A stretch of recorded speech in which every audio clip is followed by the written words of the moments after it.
To be honest with you, it was supposed to be yesterday, and it was pretty rough.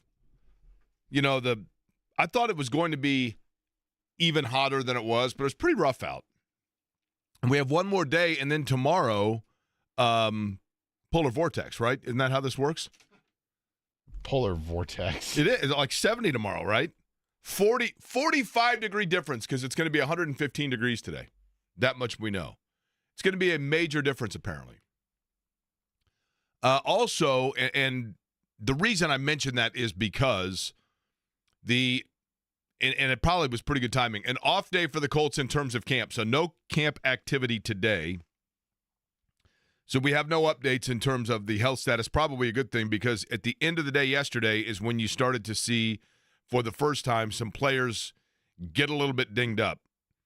Juju Brents, obviously Jalen Jones, who we had mentioned, Michael Pittman Jr. I don't know, other than Jalen Jones, how severe some of those may be. And I'm not saying Jalen Jones is severe, but as Stephen Holder told us yesterday when we had him on the program, whenever you have a guy that is running, totally isolated and just reaches for the back of his leg and then goes down, right there it's a hamstring of some sort or an issue with the hamstring.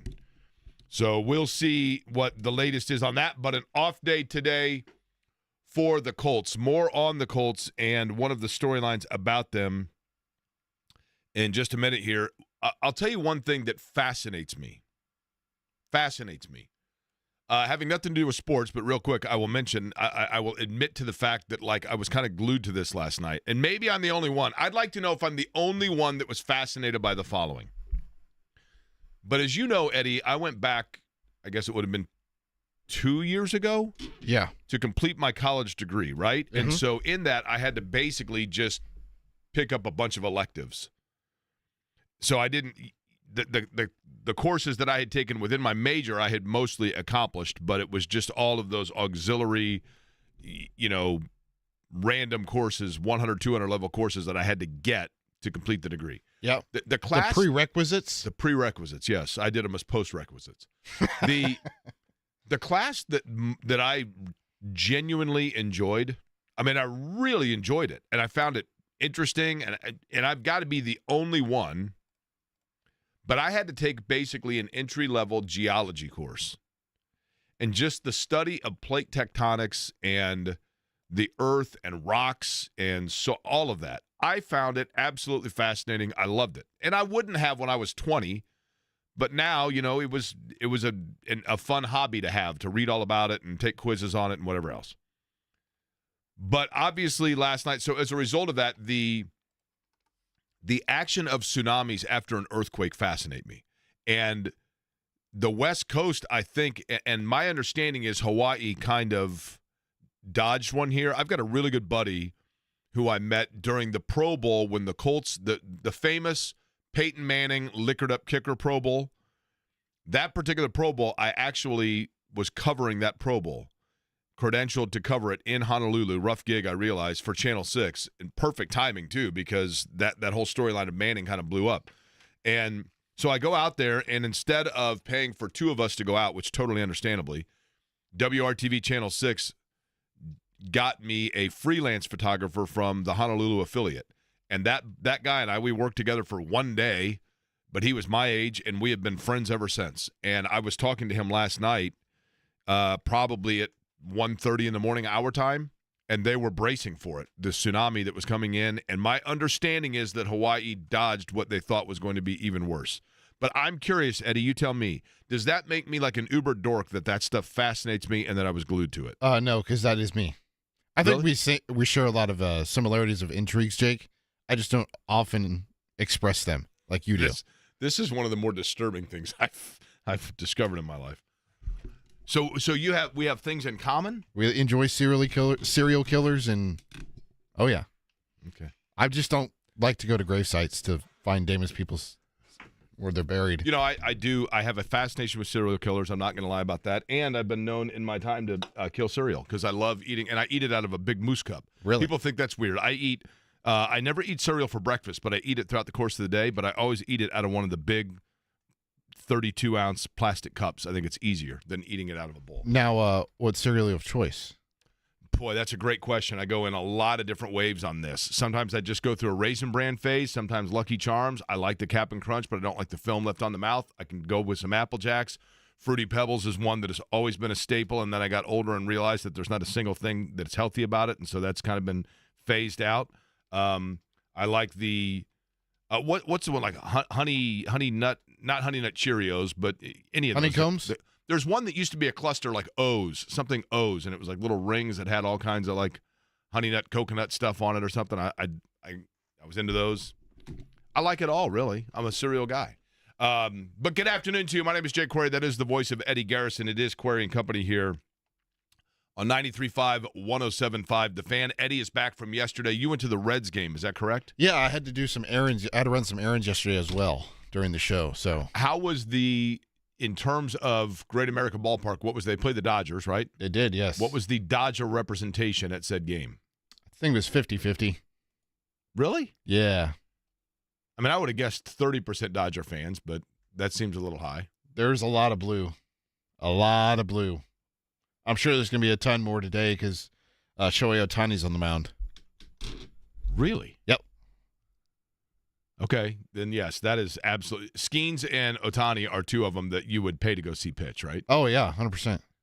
I saw Paul Skeens when he was here with the Indians. Yeah. For a brief period, he was here, Mm-hmm. yeah.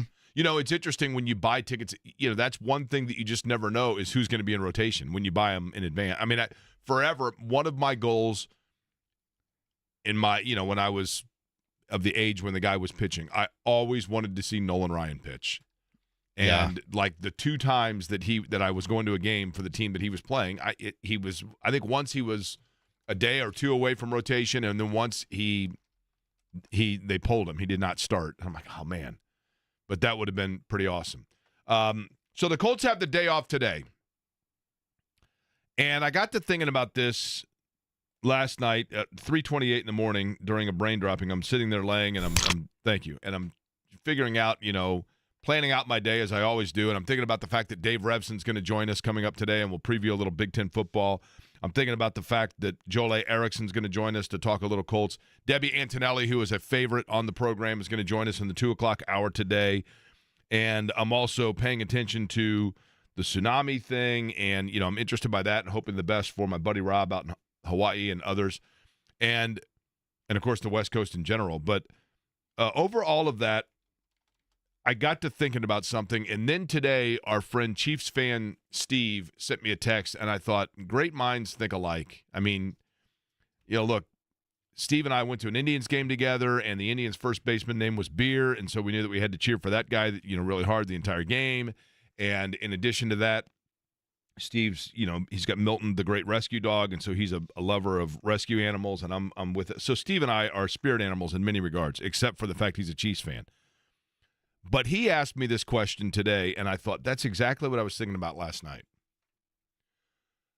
And admittedly, this is maybe looking a gift horse in the mouth. Maybe this is being too nitpicky. Maybe it's grasping for a storyline on an off day. I don't know. And I keep going back to it, though. And that is, to put it in Steve's terms, he said, let me get this straight. The Colts drafted Anthony Richardson 4th overall in the NFL draft as their franchise quarterback, and they're still trying to teach him how to play. And I thought, yeah, that's a direct way of saying it.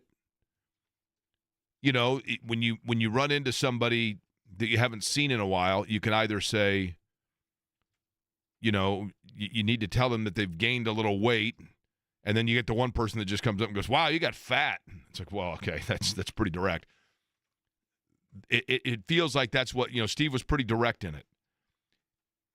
And I can understand and appreciate that Anthony Richardson yesterday apparently had a very good day. And there is seemingly a lot of optimism about the fact that Anthony Richardson is figuring out the layups.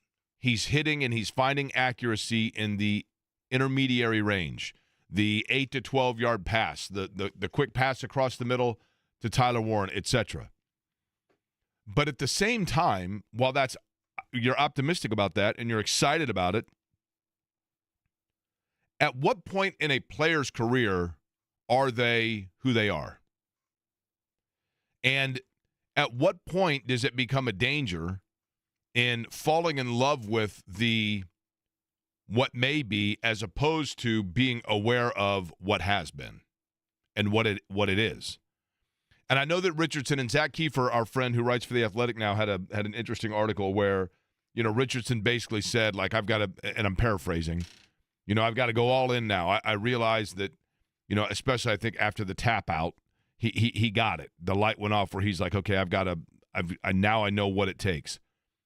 But when you draft a guy as your franchise quarterback, should you not have, especially if you're Chris Ballard and you were in a situation where, yes, I get it. Andrew Luck retired, 26 years ago. I get it, right?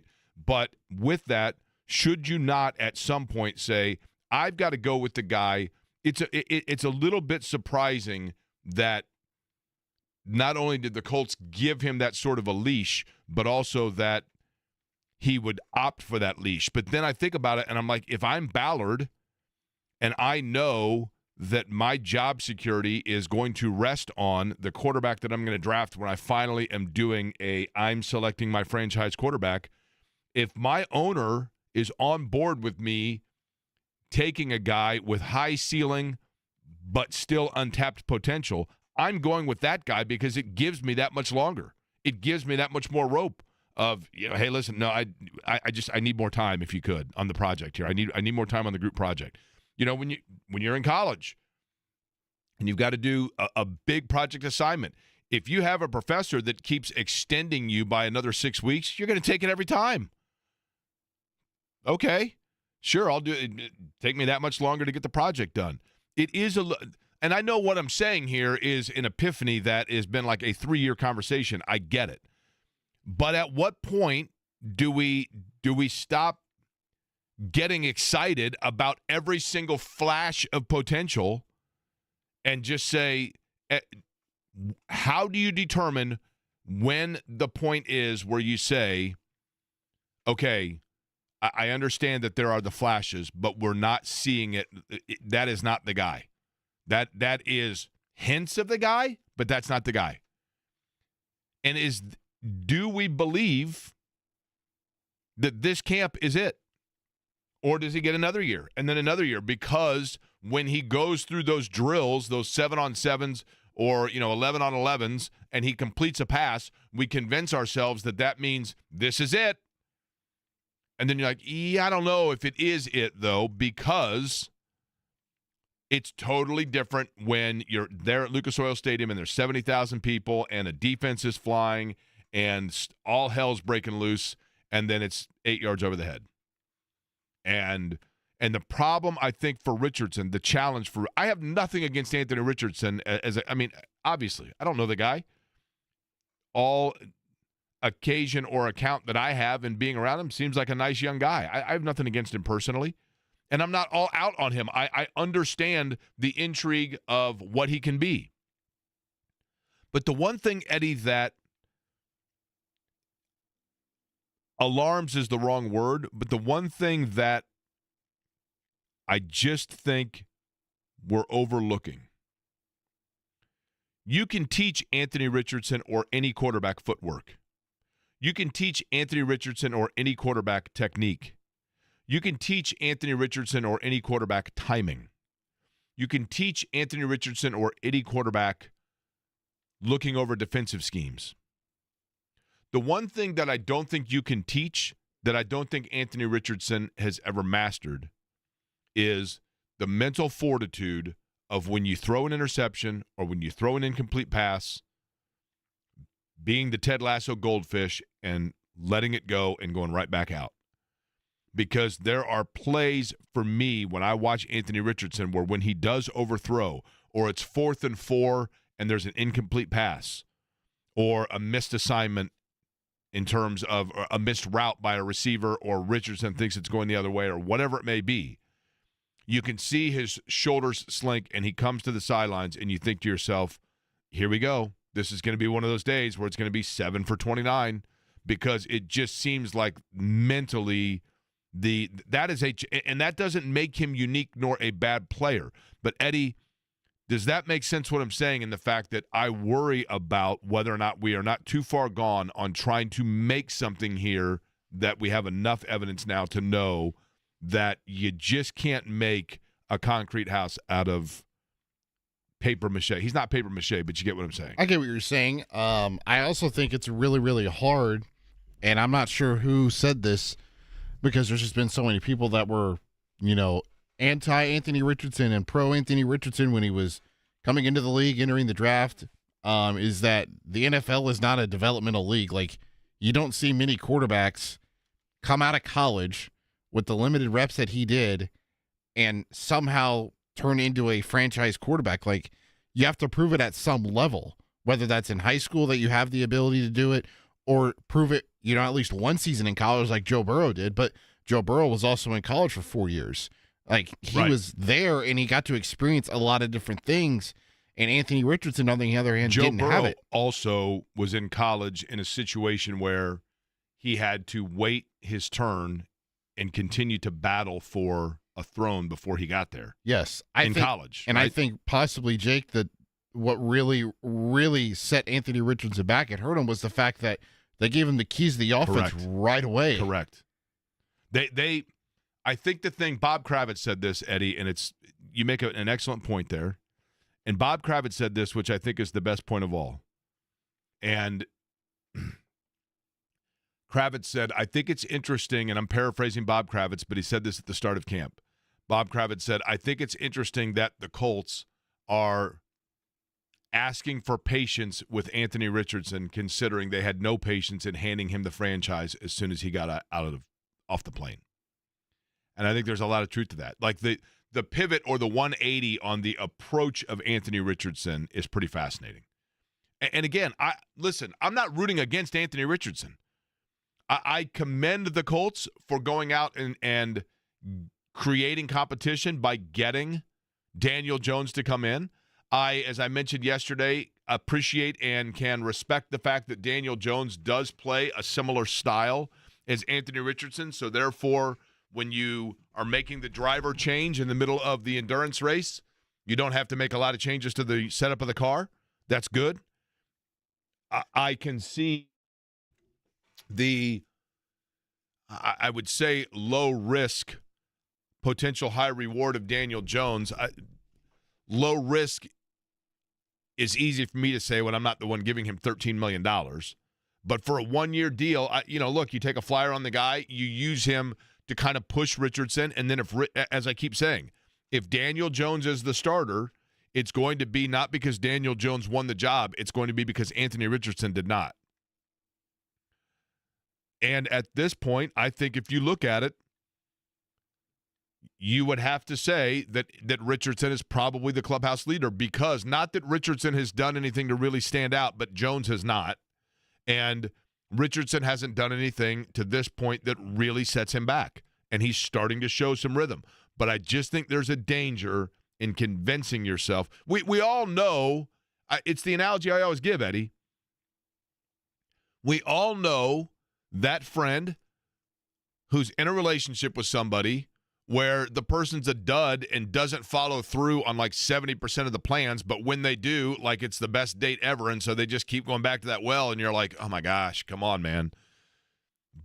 And I think that there's a level of that. I think the Colts are intrigued, they are in love with the what could be as opposed to the what is or what has been.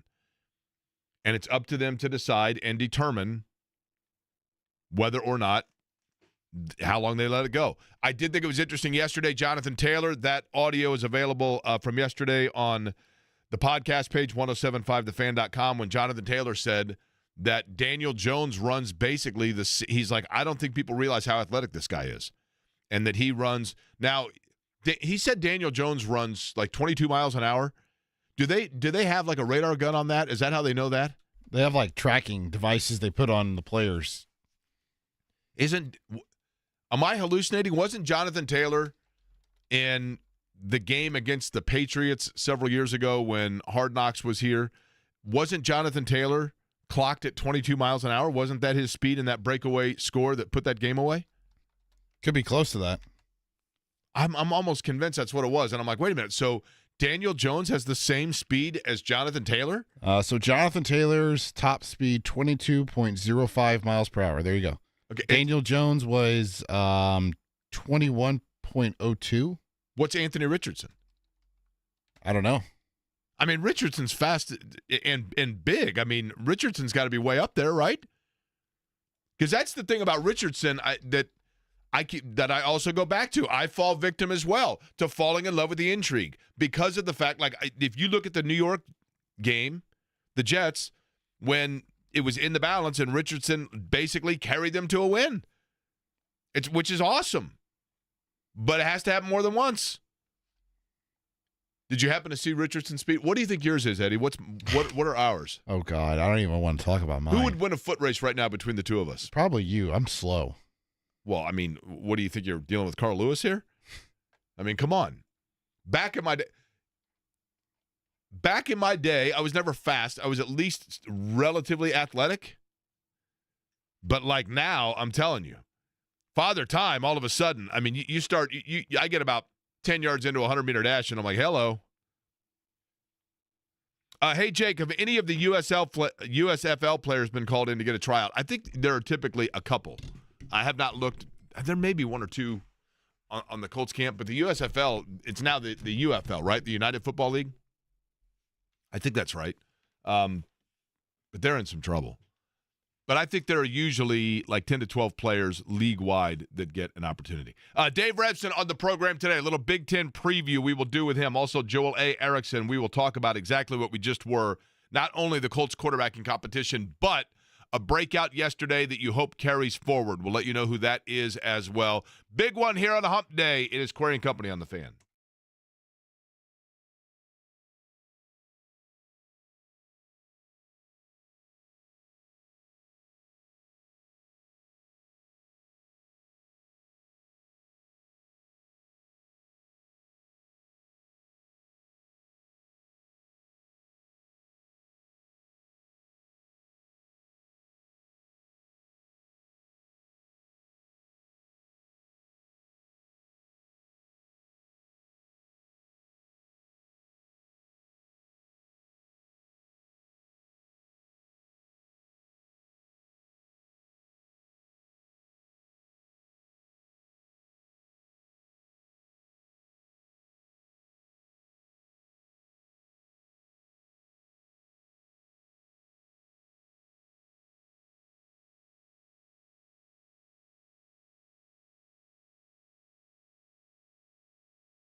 Dave Revsine, by the way, about 15 minutes from now, Big Ten football preview. IU reporting, is it today IU's reporting? Yeah, they started their camp or whatever they call it. Camp or whatever they call it. Yeah. What are they, like sitting around making s'mores? Is that it? Telling ghost stories? Yeah. Did you go to camp as a kid? I did not. Never once? No. No baseball camp, nothing? Mm-mm. No basketball camp? No. No football camp? No. Okay. No, like, gnawbone? Nothing? No. Okay. Did you ever camp out in the backyard? Did you ever get a tent and, like, spend the night in the backyard in a tent? I did camp out once. Where? Raccoon Lake. Okay. As a kid? Yeah. Fair enough. So IU, I'm curious about Purdue as well and Dave's thoughts on Purdue and the Big Ten. One of the questions I want to talk to Dave Revsine about when we have him from the Big Ten Network is, we know obviously Ohio State, I think Oregon's going to be really good. Penn State, Penn State is always going to be right there, but Penn State, doesn't it typically feel like Penn State every year? If I was a Penn State beat writer, every year I would just have a boilerplate column written already that says number 5 rated Penn State was leading Ohio State mid-third quarter in the battle for Big Ten supremacy when Ohio State went on a 17-0 run in the last 12 minutes of the game to hand the Nittany Lions their first loss of the year and then just submit it, bada boom, bada bang. It's the same thing every year. Every year without fail, I get super excited because I don't like Ohio State. And every year without fail, I'm like, okay, this is going to be, thank goodness, somebody's going to knock out Ohio State. And I think it's going to be Penn State. And they tease me every year. And I get super excited because I go out and do whatever, and it's a primetime game, and I get home, and it's 10 o'clock, and I turn on the TV. I'm like, yes, Penn State is up 20-7 in the third quarter. Pulling them all over. Yes. That's right. And then they end up losing 28-20. Like every year this happens. But I'm curious in the Big Ten what other program it is that Dave Revsine or that those that are really kind of analyzing these camps are looking at saying, that's a team that could be this year's Indiana. Michigan State was really down. Nebraska, we've been waiting for it. Nebraska is to college football what Anthony Richardson is to the Colts. Like you keep saying, well, we know it's there. All the ingredients are there. It's just a matter of finding consistency. What about Wisconsin? That's another one. Wisconsin's interesting because it's obviously a very good program. But aren't they another one that every time it really comes down to the brass tacks, Wisconsin stubs their own toe? We'll see. I mean, new head coach Luke Fickell, second year, or going into his third year, I should say. And you remember when they got him, that was a huge coup. And he's a darn good coach, don't get me wrong. And Minnesota, is Minnesota going to be good? USC, are they going to be good? Well, USC, you would have, there is no reason for USC to have more than like 2 dry years, right? Just based on recruiting cycles alone, USC, you would have to assume. That's the other thing, Eddie. When you mention I'm still thinking, and I listen. Guilty as charged here, and I love the fact that Washington, Oregon, UCLA, and USC are in the Big Ten. It's a logistical nightmare. It makes no sense. It's probably not cost feasible. It's a little bit absurd. It's totally weird sounding and feeling to this day, but I do love it. But it still is taking a while for me to get used to it. When you mention that, I'm like, what, USC? I still think of the Big Ten. Literally, 3 years ago, I finally automatically was thinking like Maryland, Penn State, Nebraska, right? And then, boom, you throw those, and I'm like, oh, wait a minute. Now, I also saw yesterday, did you see this? I heard this. Now, I might have been, maybe I slept this. Maybe I dreamt this. Did I hear that North Carolina now is apparently still holding on to an offer from the SEC You did not dream that. That is correct. But the problem is you have that bylaw letter with the charter letter membership for the ACC that is apparently the most binding thing ever. And North Carolina, I think Clemson is very interested to see what happens with that. Because if Clemson and North Carolina both leave the ACC, and Clemson has flirted with that as well, if they both leave the ACC, then, then you're in real trouble. I feel like that's more of like a when, not if. I would agree with that. Although I'm telling you, that contract or that deed that was signed or that they're a part of is seemingly pretty ironclad. So, that's a tough one. I mean, California, and isn't SMU in the ACC now? I mean, what are we doing here? Mm-hmm. And then I always feel bad for Oregon State, because Oregon State and Washington State, which are two decent athletic programs, were completely left out in the cold. They were completely asleep at the wheel. And now Oregon State's like trying to, pump up season tickets like, come see our rivalry with San Jose State. What? Okay, sure. Come watch us play Washington State 4 times. That's right. Yeah, exactly. But I'm curious, what we should predict it now. If I ask Dave Revsine, who has the best potential to be this year's Indiana out of the Big Ten, and by that I mean a team that is not forecasted to be at the top of the conference, that could come kind of out of nowhere and based on their schedule and other such breaks, fall the way of things really going well for them. Like Washington's expected to be pretty good. Who's he going to say? I'll predict. I got a prediction too. Okay, who is your prediction? UCLA. Okay, that's good. They got Nico Iamaleava. No, you're right. And that's another one, Eddie, but UCLA, doesn't it feel like UCLA, UCLA's supposed to be good, right? But that's a good pick. I'll say that he's going to say Minnesota. But we'll find out when he joins us from the Big Ten Network, and he does it next.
It is upon us.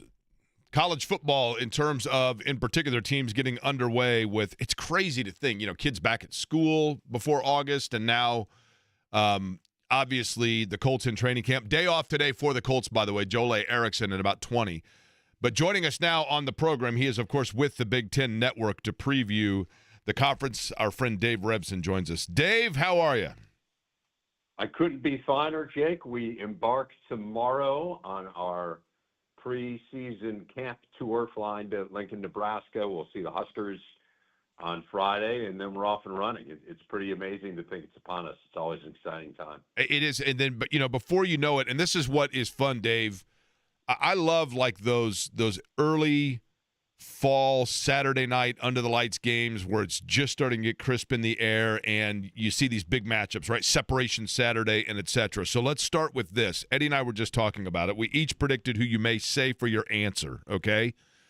This year's, and I know that you haven't gone to camp and seen a lot of these teams yet, so I understand that. But when you look at scheduling and other such things, the team that could be this year's Indiana, and by that I mean, I don't mean one that is starting out ranked in the top 25 per se, but one that just you kind of have your eye on it and you're curious to get to their camp because you think things may come together for this team despite people not necessarily talking about them at this point. Who jumps out at you as the potential of that squad? Well, I mean, people are talking about Illinois, so maybe that's not a fair one. I feel like they won 10 games a year ago, and maybe they can be a team that makes the playoffs this year, but it feels like the way that you set that up, Illinois maybe isn't an acceptable response. So I guess if not them, I might say Minnesota. I'm a little concerned about that. Was my prediction, Dave. I predicted you were going to go with Minnesota. I love it, and we did not discuss this ahead of time, by the way. Okay, all right. Well, no, we did not. That makes me feel good because, if you say it, then it means it must be bordering on the truth. I'm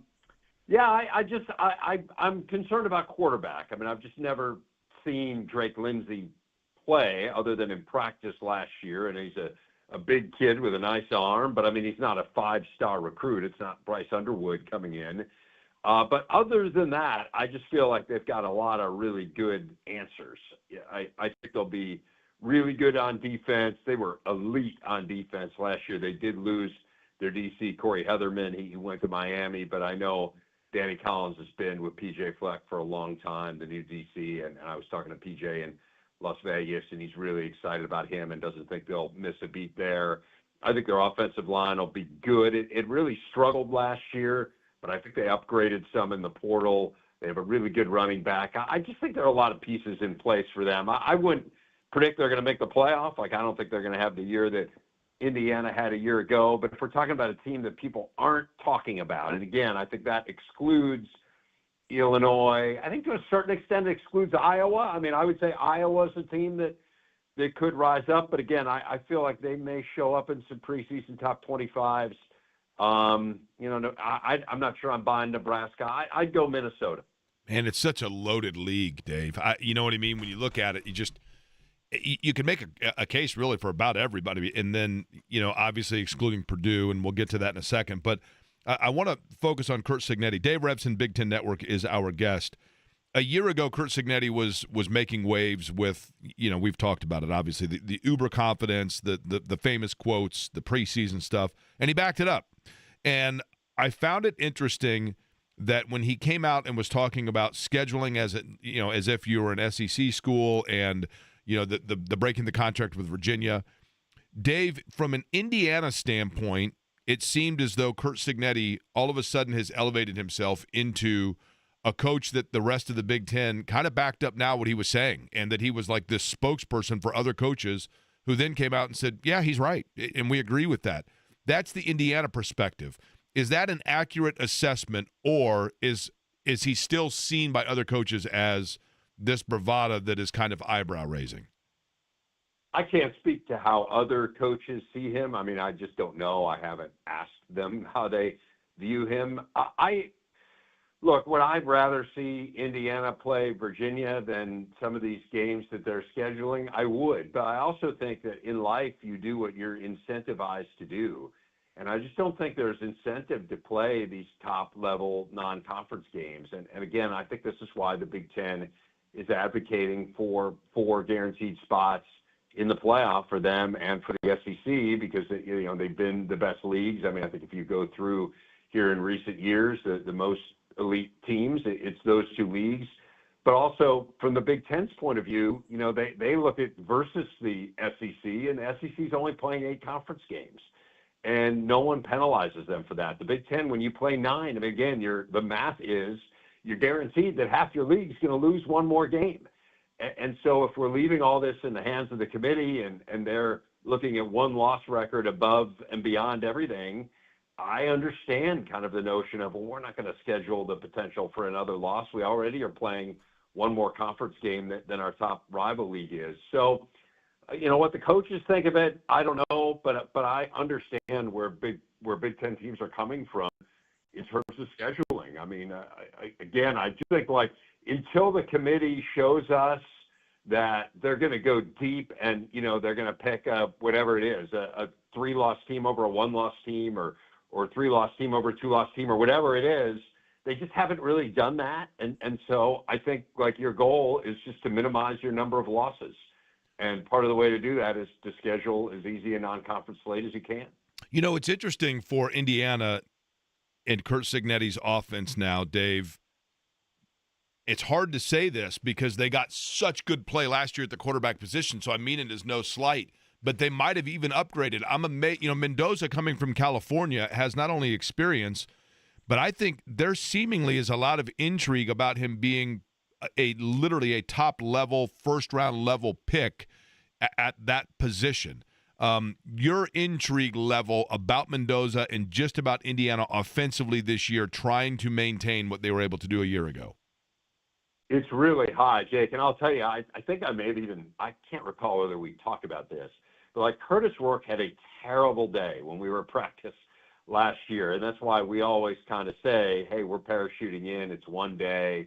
You don't know whether it's representative. And everyone there was telling us, no, he has had a great camp and we think he's going to be really good. I mean, Taven Jackson had a way better day than Curtis Rourke. And everyone kept telling us this was his worst day by far. He's going to be really good.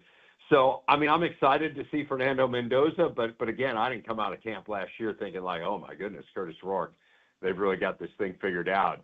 But looking at tape of Fernando Mendoza, I certainly understand why people are excited about him. I mean, he certainly has the size and the physical tools and all of that. The offensive line's got to be better for him at Indiana than it was at Cal. I mean, that was really the challenge for him, and I think part of the reason that he was kind of middle of the pack in the ACC in passing efficiency. But it's easy to look at the tape and the highlights of him from Cal and to see why people are excited. But I would just say, I mean, what Curtis Rourke did last year was pretty amazing, and to do it with an injury, as we later learned, that was a remarkable year. And so, yeah, I don't want to slight that at all. I mean, is it an upgrade? It'd be hard to be much better than Curtis Rourke was last year. But if they're just the same at quarterback, if they're just as good, that would be a really enviable spot because they were one of the elite quarterback teams in the country a year ago. By the way, Dave, do you really actually parachute in? Is that a tandem jump, or are you a solo guy? Yeah, Donardo likes to parachute in. He wants to get up into a plane. This is his big thing. I mean, and I just kind of through the years been like, all right, we'll parachute in. Right. Yeah, we're usually, we try to land at midfield. We've had the Blue Angels a couple times. I mean, it's a pretty big production. Yeah. That takes some practice too, which is impressive, right? It does. But again, I mean, that's what the off season's for, Jake. Like, we're not just sitting around resting on our laurels. We're trying to figure out how we can get better. And part of that is you make sure you hit the 50 every time. And Jerry David and I DiNardo at Paris Island for the entire offseason, getting things ready. Exactly.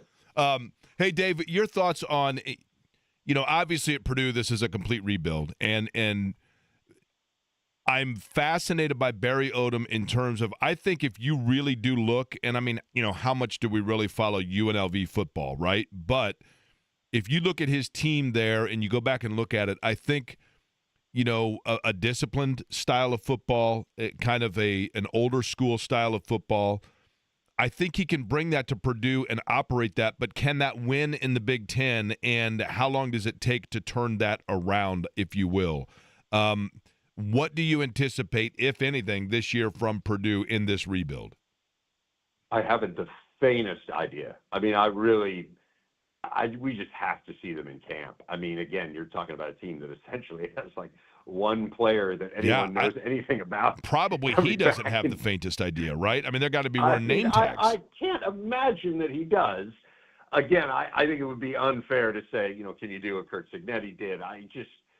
But in this day and age, you don't have to rebuild over 4 or 5 years. You can be competitive right away because you utilize the portal. Again, he's got a handful of guys coming from UNLV. It's nothing like the JMU contingent that came last year with Cignetti. But again, I have no feel at all. I would agree with you. I think he did a really nice job at UNLV. My old colleague Kenny Mayne, of course, was a backup quarterback at UNLV, so he would always regale me with tales of UNLV football. But the truth of the matter is, it's not much of a tradition, and the fact that they won 20 games in 2 years. I think he was responsible for 19 of them because he left before the bowl game last year. But they had won, I think like 5 years, 5 games the year before he got there. So he did a really good job. He wasn't great at Missouri. Again, I just reserve judgment. I want to see. I thought he was impressive in Las Vegas. He's a pretty even-keeled guy, or at least came across that way. He's different from Cignetti. I mean, there isn't a whole lot of bravado there. There are lots of different ways to get this done, and I'm just anxious to go to camp and see what it looks like. So take me through Dave Revsine, our guest, Big Ten Network. Dave, the coverage that you guys will begin doing, and I know that you obviously, probably are doing your final preparations in terms of getting ready to do your camp tour. You mentioned it starts at Nebraska. What is the next, say, 2 weeks like on the Big Ten Network in terms of where all you're going to be and all that you have planned? Yeah, we start, as I said, we start the camp tour at Nebraska on Friday. We go to Minnesota from there. And then we head east. We're flying. It's not all buses anymore, for obvious reasons, which is, you really couldn't get it done.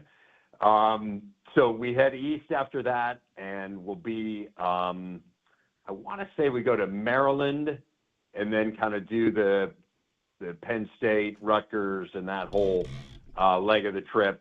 So, yeah, it's I'm looking up here to see when we're at Indiana and Purdue. So we're at Indiana on August the 8th, and we're at Purdue on August the 9th.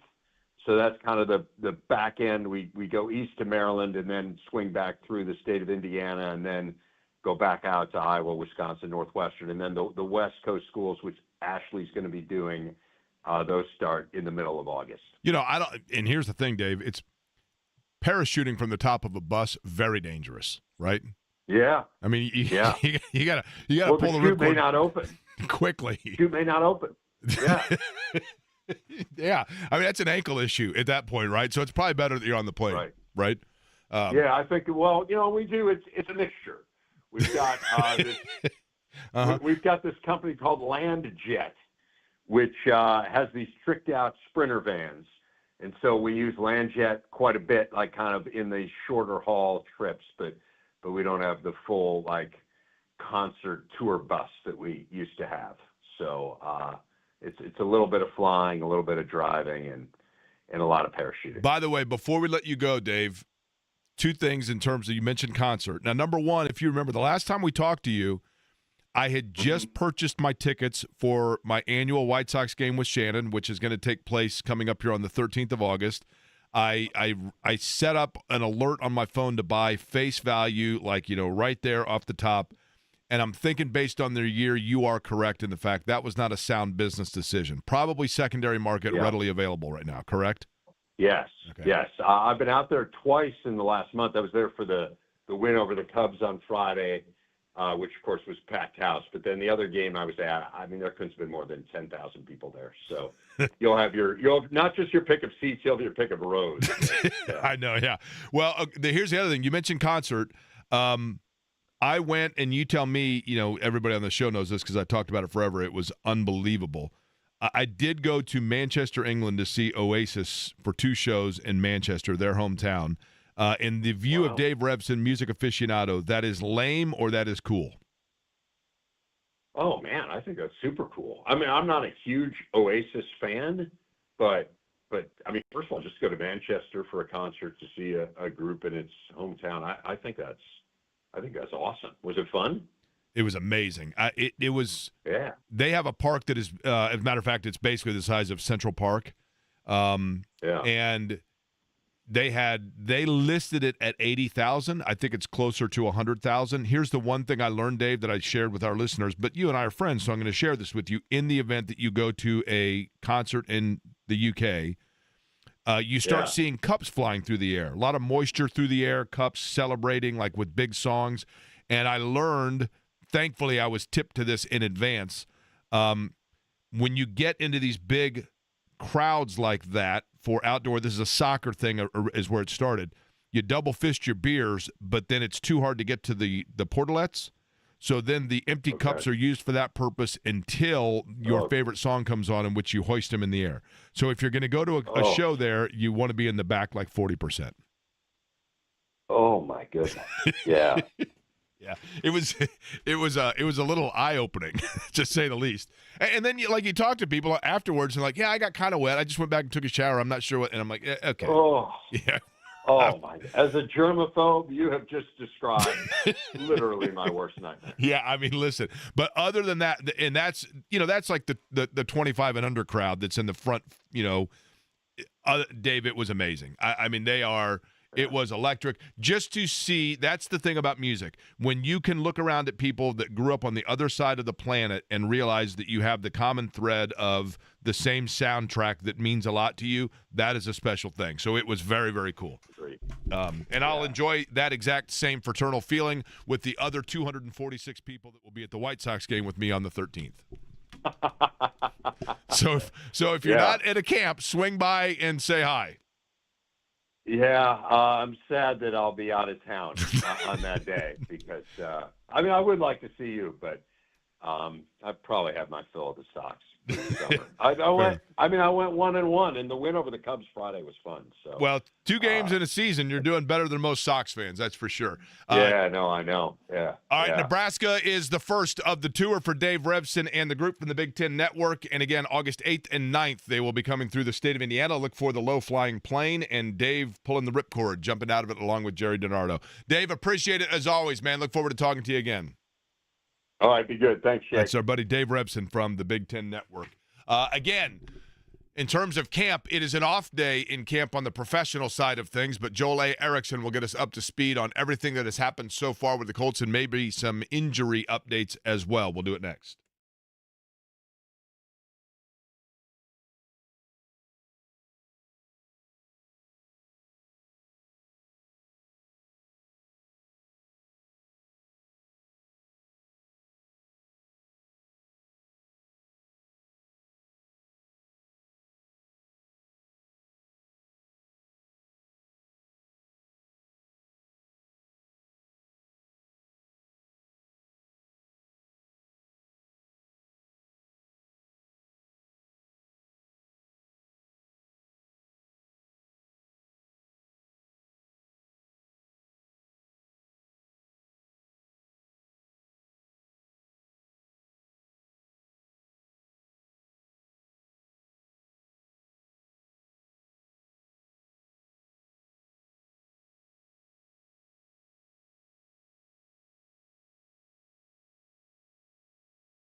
You know, Joel Erickson would be happy to know that we are like, I think 2 weeks, 3 weeks away from IndyCar in Milwaukee.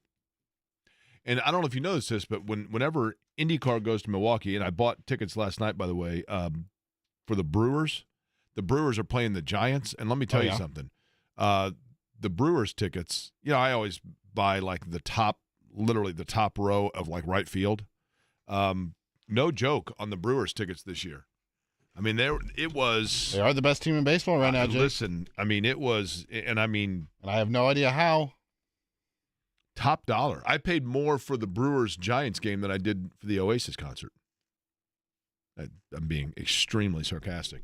But whenever the Brewers are playing and I'm up there for a game or for IndyCar, then the beer fairy shows up at Joel Erickson's house, which is always exciting. He joins us now, and I'm sure thrilled to be doing so on the guest line on an off day for the Colts. So exactly what most beat writers want to do is join this program. Joel, let's begin with this from an injury standpoint. We discussed it yesterday, but for those that were not here yesterday, there were a couple of tweaks. Can you recap for us a couple of the injuries that we saw yesterday, and if there's any information at all to update? Yeah, I'm mostly focused on the cornerbacks. Juju Brents, after we talked to him, sometime between us talking to him and the next day, was out with a hamstring, and then we saw Jalen Jones deal with a hamstring injury. We saw him pull up. That one, as hamstrings go, it looked pretty bad to start. And I think that's the one I'm focused on because they're in competition with Justin Wally, and Wally has been ahead of them so far for that cornerback job. I think that's the biggest one. Michael Pittman kind of finished practice. I wonder if his groin is maybe more just maintenance.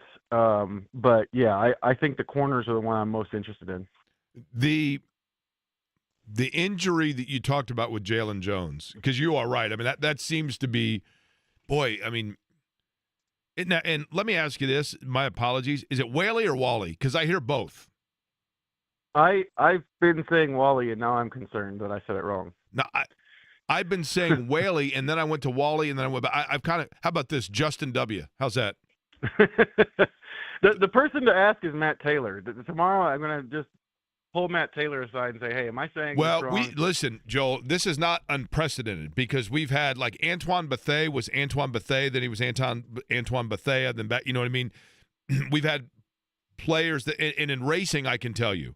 I mean, Tony Kanaan was Tony Kanan when he first came to the United States, and then everybody said Kanaan, and it was like, yeah, okay, we'll just go with that. You know what I mean? So we're all off the hook here. But having said that, he has been really, and you tell me if I'm wrong, he's been kind of the buzz of this camp so far.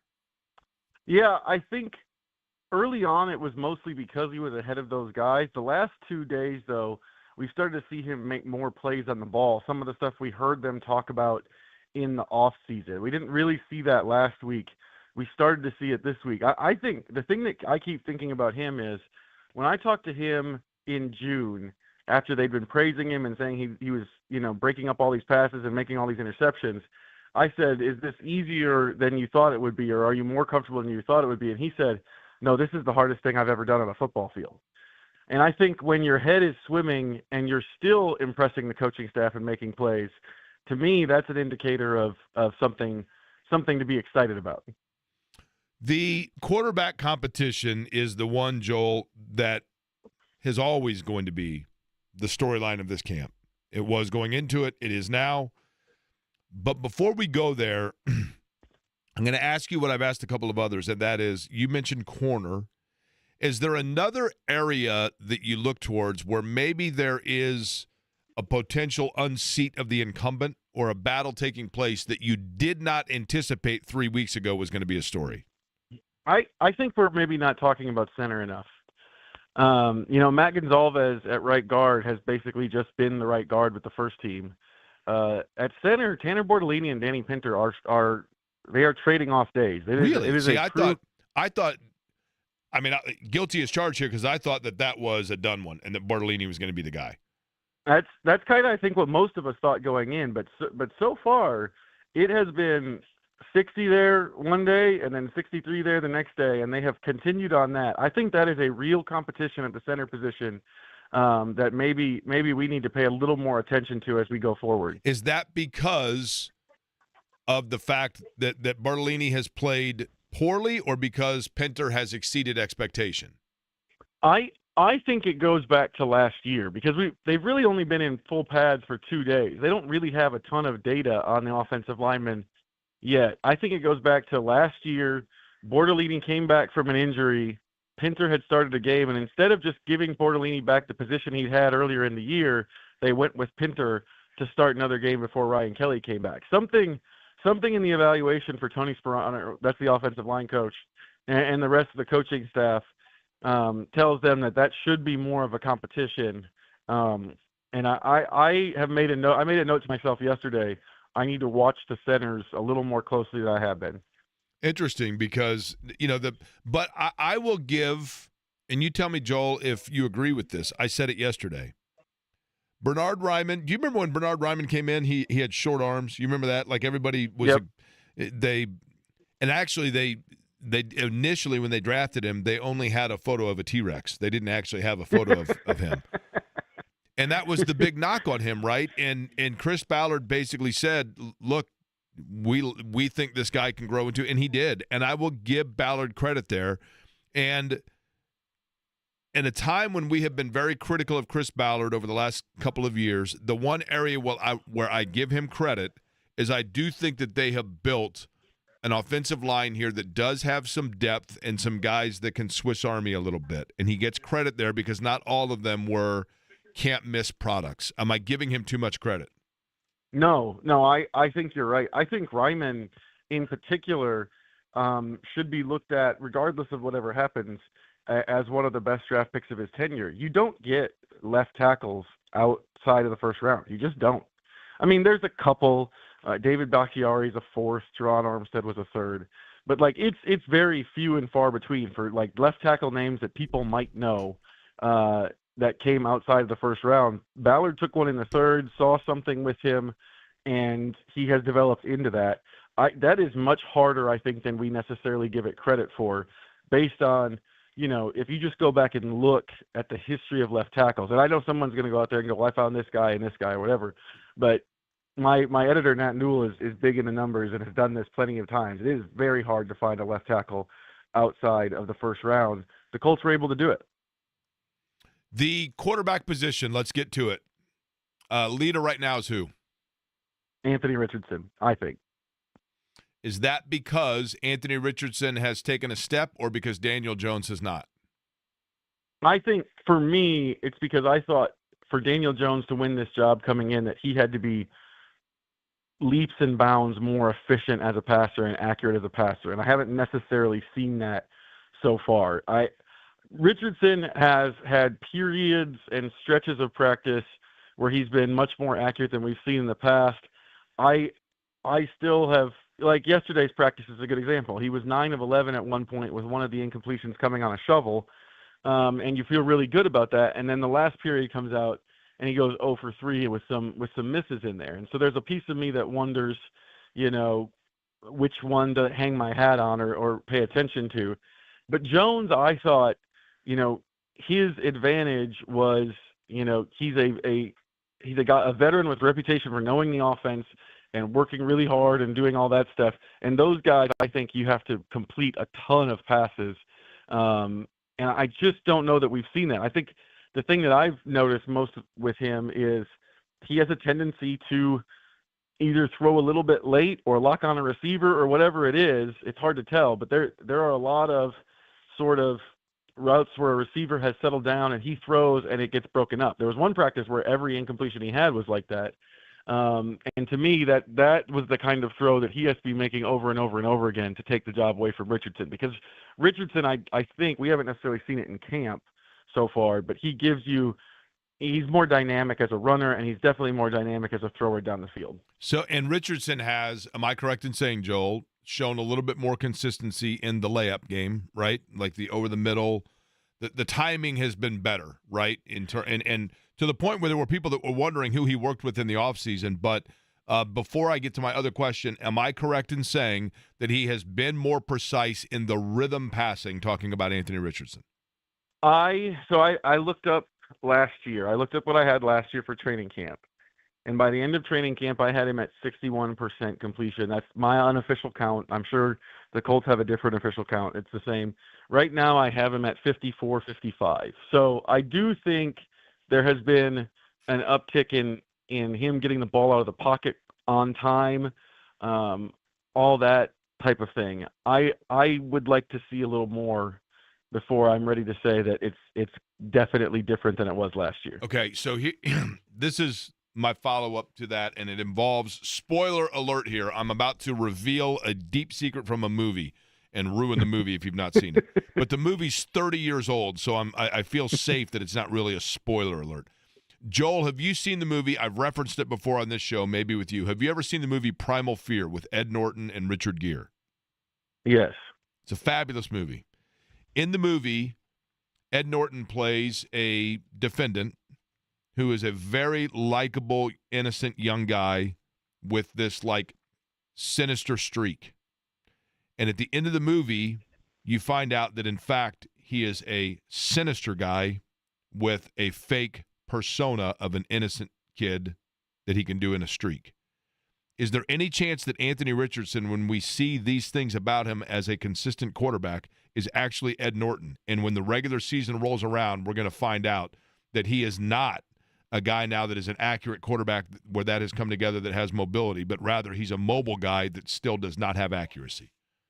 I think that it's definitely possible, and I think part of it is maybe a lesson for me in the time I've covered this team is I don't want to overvalue what we're seeing on the training camp field. And I know as somebody who's writing an observations piece every day where I'm detailing every throw that may sound a little bit, hypocritical. But the thing is, like, what were we thinking coming out of camp with Matt Ryan, and some of these other guys, some of these other camps over the time, I think there's a piece of me that's become a little bit skeptical on stuff. Like I said, I had him at 61% at the end of camp last year. I think it's definitely possible that some of the periods we've seen where he hasn't been as accurate so far end up being more of the norm once you're in a less controlled setting.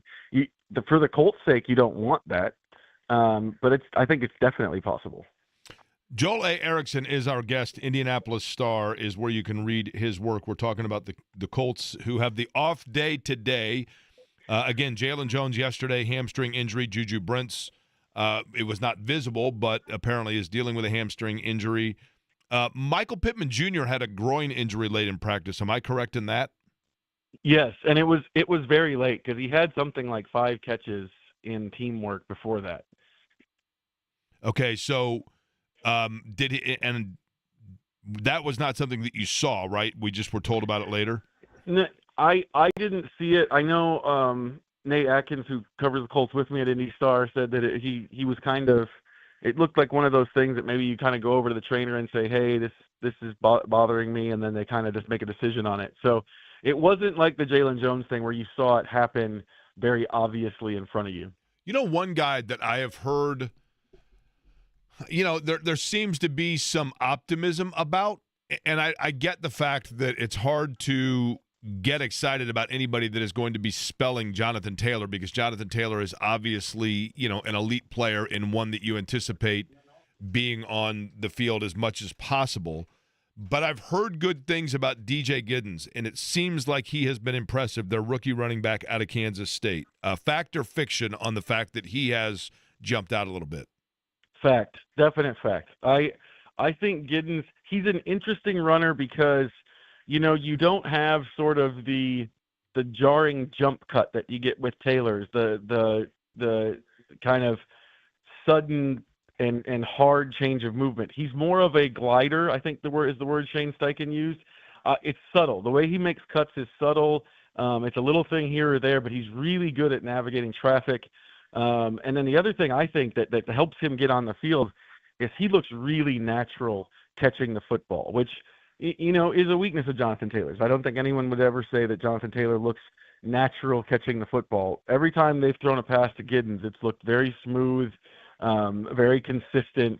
And so I think that probably helps him get on the field and gets him in some situations if he can do that receiving work out of the backfield. They've wanted to have somebody they can rely on to do that and spell Taylor a little bit for a while. Joel, how do you think Shane Steichen's different than last year, if in any way, shape, or form? I would say he's. It feels to me like every year he's been here, he's gotten more comfortable in just the atmosphere of being around the team. I don't want to say just because, I mean, honestly, who cares how he is with the reporters and stuff like that? That's such a small part of his job. But I feel like the comfort level he has is probably gone up every year. I think the other thing with him that I've noticed is he's really into this year in practice trying to throw some unexpected at the players. There have been a couple times in practice where, Matt Taylor is announcing to everybody, this is what's going to happen. And Shane's out there like, no, it's not. I'm going to do a sudden change thing and deviate from the part. I think deviate from the practice plan. He's talked about he didn't feel like they did a good job with that in games last year. It's an interesting tactic. I have no idea if it's going to work out or not. But it's interesting that he's that devoted to it, that he's, throwing a wrench into practice in random spots to kind of get the players out of their comfort zone. That's maybe the other piece that I've noticed with him that's pretty different. By the way, Joel, the last couple of days, they have increased the practices. I mean, from an hour to an hour and a half. It's not like it's overbearing, and they're doing it before it is truly, truly scorching hot out. But it's been warm, right? I know this is an NFLPA thing, and I get it. The collective bargaining agreement in terms of players and the amount of practice they're doing. And maybe I'm just old, but I'm still a little bit surprised at just how short the practices are, and at least to this point, and you tell me if I'm wrong, the lack of overall intensity. I'm not the one out there, so don't get me wrong.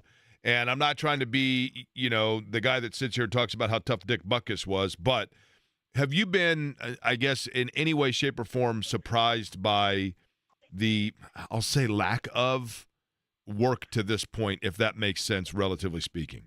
I think that, as I've been covering the NFL for about a decade now, and I think that puts me in the range where this is kind of pretty much what I've seen. Even in covering another team and covering another coach in Sean Payton, I attribute a lot of it to the NFLPA, but a lot of it also to what goes on in those conversations with the training staff and the medical staff behind the scenes.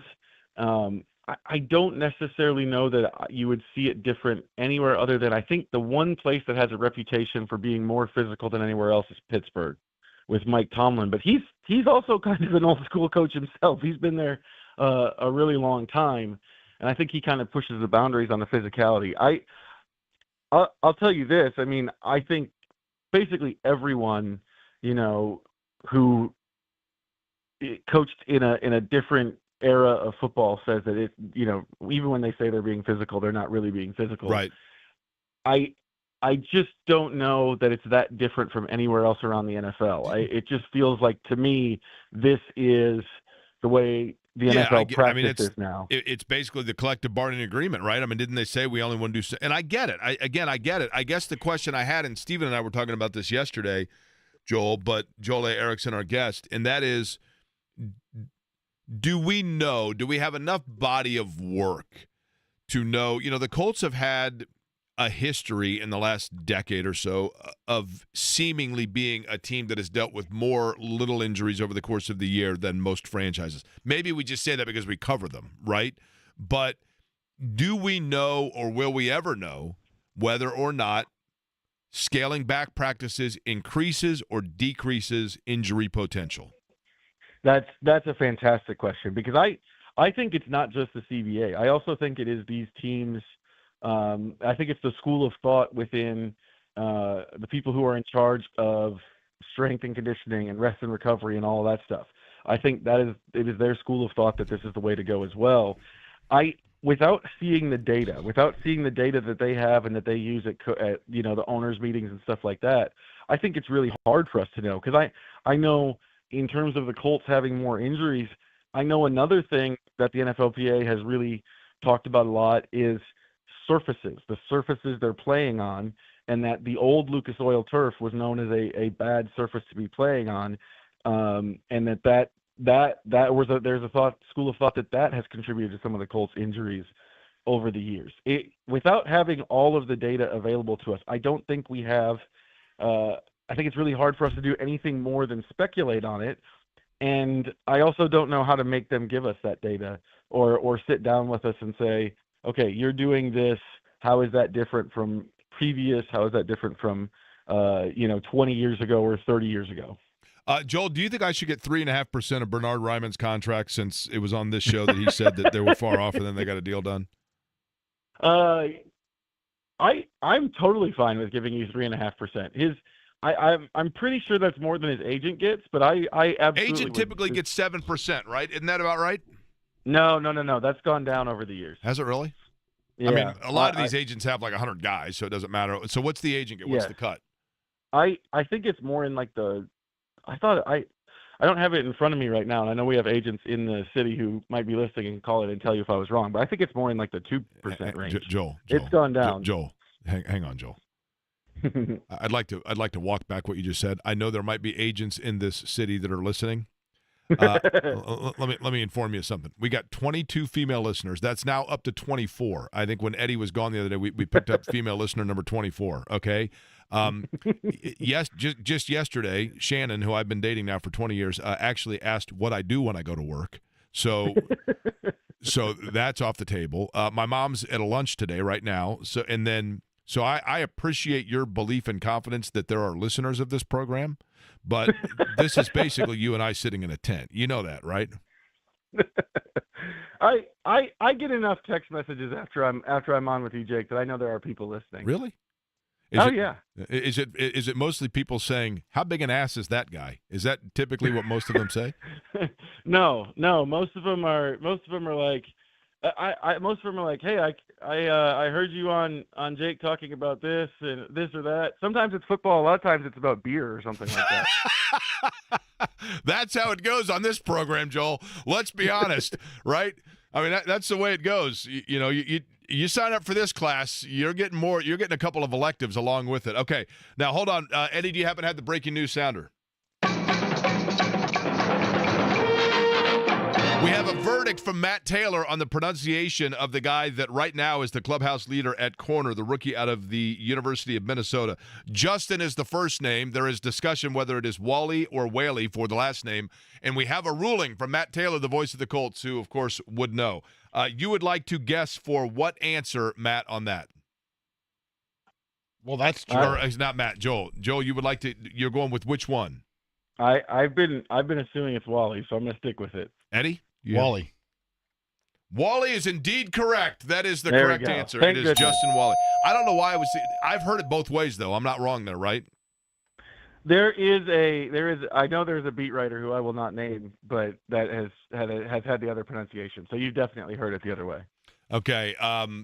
But it is indeed Wally. Now I'm telling you. So what % do I get for Ryman? Let's go I say 2.5. We'll give you 2.5. Wow. Listen, I'll take 0.02. 0.02. Eddie, can you look up for me, please? I mean, it's got to be an easy. Joel, are you a math whiz? You're a writer, so you're not, right? You flunked every math class you ever took, right? I was good at math back then, but now someone gives it to me on a printout. By the way, my buddy Rick Gevers.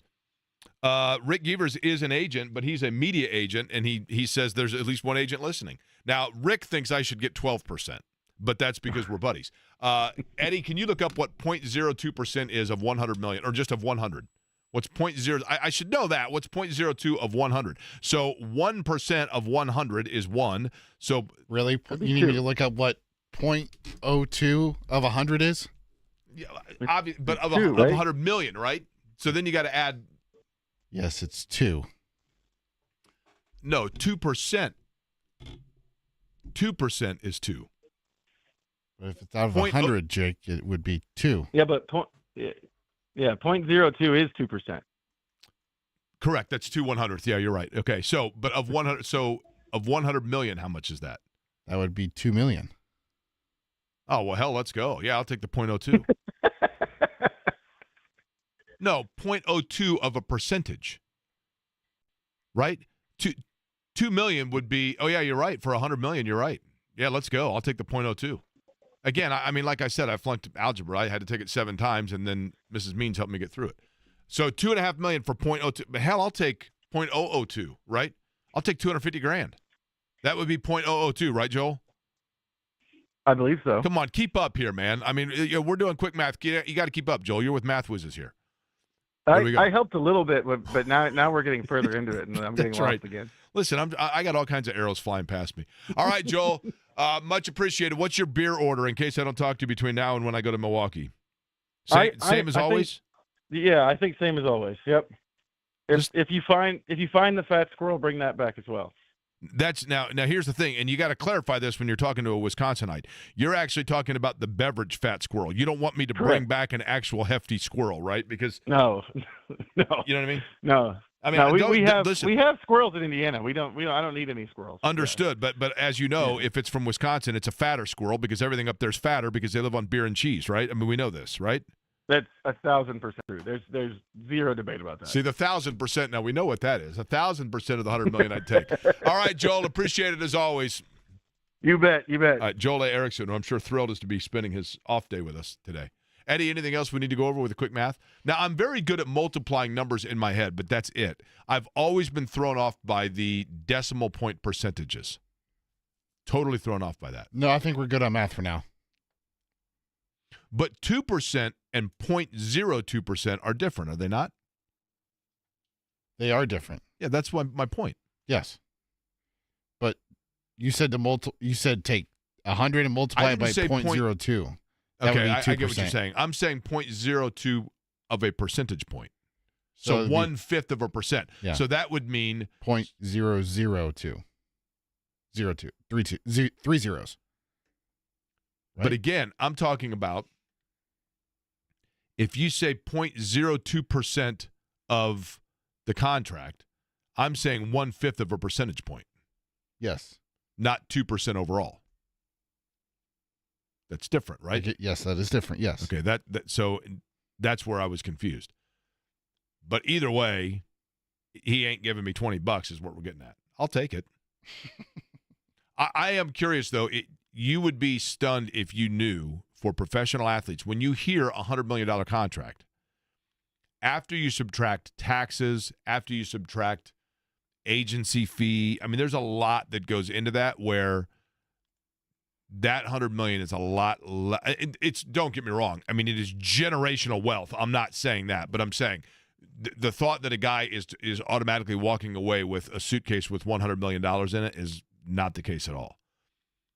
I just saw, is it Trevor Ariza that I saw that, I think it was Trevor Ariza that made like $48 million in his NBA career, and he is like $71,000 per month in the hole. If it's not Trevor Ariza, my apologies to Trevor Ariza, but I think that was the player I read that about. But it is, and I think that sounds insane, but I think that the money goes away faster than you think. I think it goes away faster than you think. Debbie Antonelli going to join us on the program. That's at what time? An hour from now? Yes. We have tickets to give away at some point as well, Jake. Let's do it next. We have tickets to give away for Three Dog Night and Dropkick Murphys both, correct? No, just Dropkick Murphys. Okay, Three Dog Night is tomorrow night. Or Friday night. We gave all those away. So Dropkick Murphys tickets to give away. Dropkick Murphys tickets to give away. That is out at Everwise Amphitheater at the Lawn at White River, which is a fabulous facility. And we will do that. Would you like to do a little show trivia, Eddie? I do enjoy show trivia. All right, we'll do it next. 239-1070 lineup if you would like to go to the show. That show takes place when, Eddie? Next Tuesday. Next Tuesday night. 239-1070 is the telephone number.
I don't feel so dumb because the number of people that have texted me their definitive answer, and like literally it is 1/3 are saying 20 grand, 1/3 are saying 200 grand, and 1/3 are saying 2 million. So it's all over the map, right? If you're saying 2%, it's 2 million. If you're saying 1/5, so if you're saying, I'm saying 0.02% of the 100 million. yes, that would be 200 grand. Correct, because it would be 1/5 of 1%. Yes, that would be Yes. 200 grand. Yeah. Yes. Mark has called in about this. Hi, Mark. How are you? Good. How you doing, Jared? Now, what was the name you said there? Did he just combine Jake and Derek? No. I said Jerry. Jerry? Jake. I'm sorry, Jake. That's all right. Boy, So, I started out real bad. I'm sorry about that, Jake. Matt, it's fine. No, I'm just kidding. All right, what's going on, Mark? I appreciate you calling in. Hey, I was a special ed teacher in middle school for many years, Okay. What middle school? and I Raymond Park. Now, let me guess. Warren. Here, Okay, I'm sorry. Okay, You said okay. Warren? Go ahead. Yes, So Lakeside feeds into that, is that right? correct. I mean, look at the big brain here on Jared, right? Okay. Yes. And Mark, you were a special ed teacher for what years? I just retired last year, Okay. And you began doing so in what year? 2007. Because I got to tell you, that is, we can talk all we want, and we sit here and talk about the fact that Bernard Ryman, for example, got a $100 million deal and et cetera. And I get the Yes. fact, supply and demand, I get it. There is no more important job. There are those that would be of equal importance, but I don't know that there's any more important job than education. And in education, I think we focus too much on, at times, the top tier of those that go on to the Oxfords of the world, and we don't focus enough on the contributions that can be made from those in all areas. And you are absolutely a champion and a saint and deserve every flower that comes your way, Mark, for the work that you did and impacting every single kid you impacted. Well, I do appreciate it. Thank you very much. I did teach gen ed classes for a while, and I'll tell you what, it's called functional academics, and these kids, you'd see them walking down the hallway, great kids, do anything for you, just academically, they weren't there. But they could learn, and they worked hard. I had one kid who would assemble things for me all the time. He had that mechanical mind where he could but he couldn't do anything else. He couldn't read or do math, but he could do that. So I had him do that around my room all the time. He loved it. But great, I did that. I much preferred teaching those kids than I did in the gen ed classrooms, the regular classrooms. I believe that. Yeah. Anyway, what I was telling you is it was driving me crazy is that the easiest way to do it, and I taught them percent just means per century or per 100, right? Okay. Think of money. If you wrote down $10.52, what then would be at the 0.02? The 2 cents, right? 2 cents. Yeah. The 5 would be? The 5 would be what? I don't know. The 0.52. 0.52. Gotcha. Okay. Yeah. Yep. 5 is 50 cents, right? Right. So you get 2 cents on the 100. Right. So the 0.02 is 2 cents per 100. Okay. So 0.02 of 100 million Mm-hmm. is. Then you just add all the zeros at the end of it, and that's so how many it's pennies 200 you have. grand And then you because have it's 1/5 of 1%, which is 200 grand, right?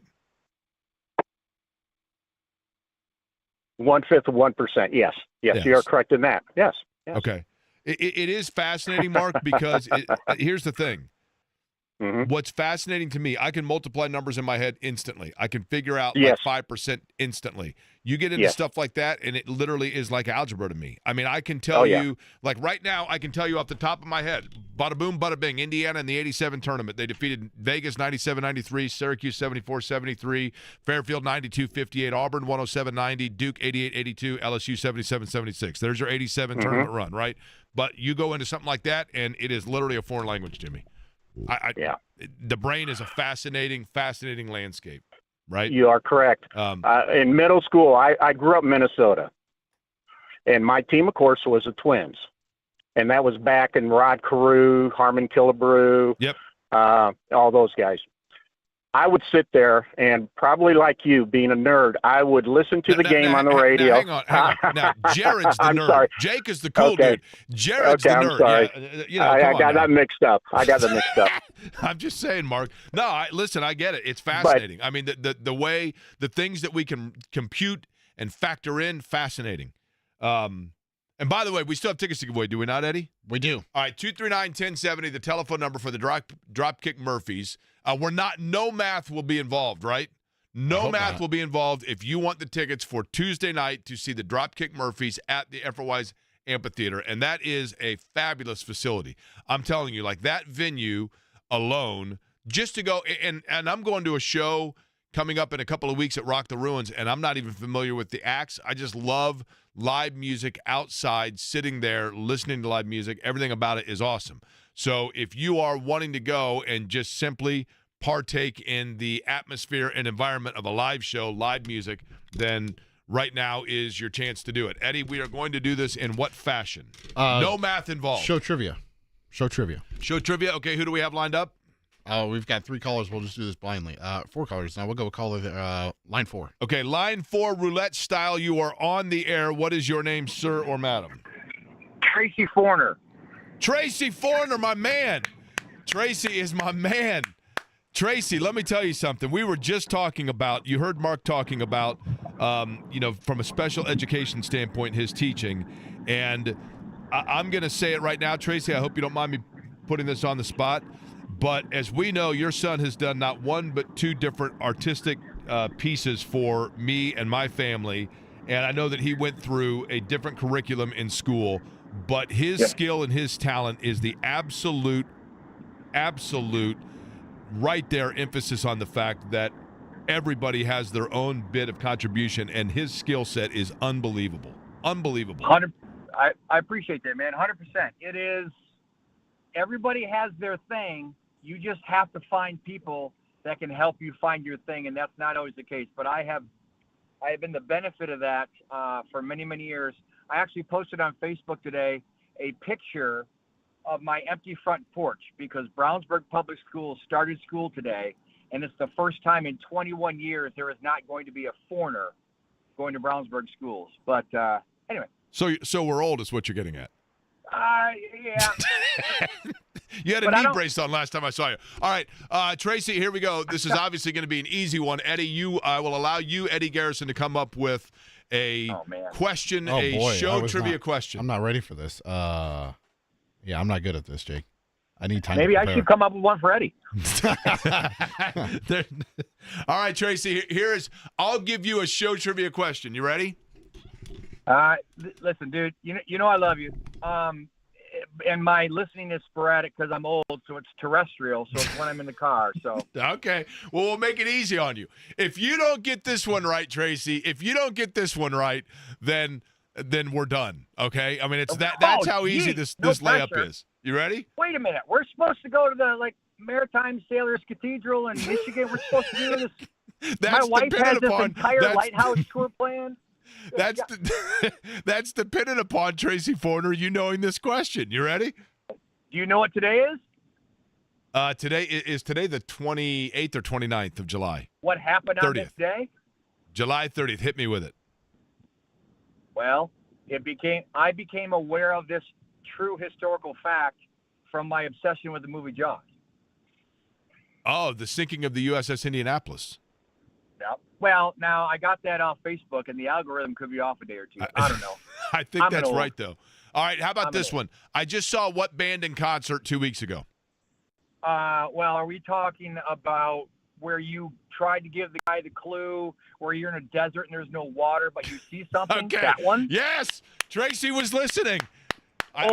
You didn't go to that. You didn't go to the hip hugger, but this would be on a marquee for a place of ill repute. Yes, Tracy was listening when I gave this exact same trivia question, which I forgot about. All right, Tracy, we'll send you on your way, man. You are the absolute best. Eddie will get all your information, even though I probably have it.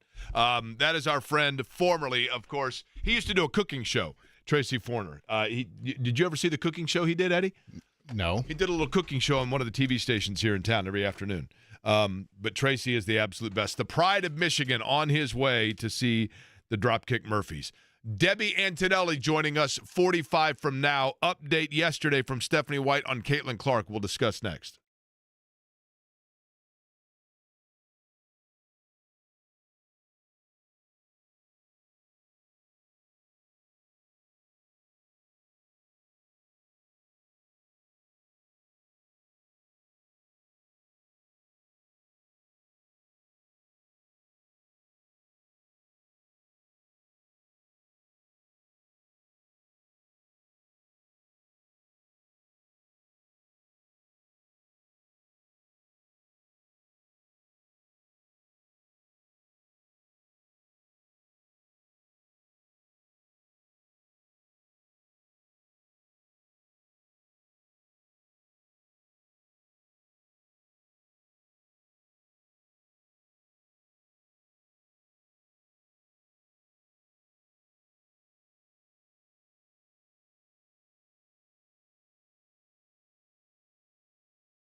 Eddie, the Fever are back in action tonight, correct? Yeah. Phoenix Mercury, first time they're facing each other. And Dewana that will Bonner's be- return. Correct. And she actually started out Dewana Bonner with Phoenix after, leaving the Fever. She started out pretty active in the scoring, aspect of things, and Waters kind of found its level there and has tapered off just a little bit, but still one of the storylines you will look for tonight. But in terms of return, we don't know yet the date for that for Caitlin Clark. And yesterday, Stephanie White was on with me, and I asked her about exactly that. Now, Eddie, what's interesting is if you look at their schedule, and Stephanie White had mentioned this, they basically play every other or every third day between now and the 17th of August, and then they have a 5-day break. And Stephanie White made the comment of, they want to be able to get some practices under the belt before they bring her back in.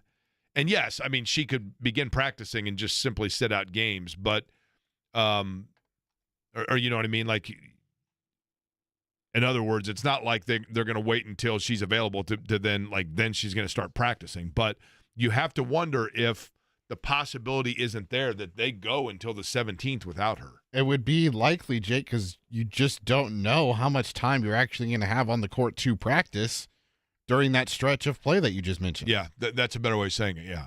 Like, you may have a couple shoot-arounds in the morning. Like, there have been a couple times this year where the Fever have not had a practice on a day between games and they don't have a morning shoot-around. They just go to the arena the night they play and play the game. Like, that's just where they're at. The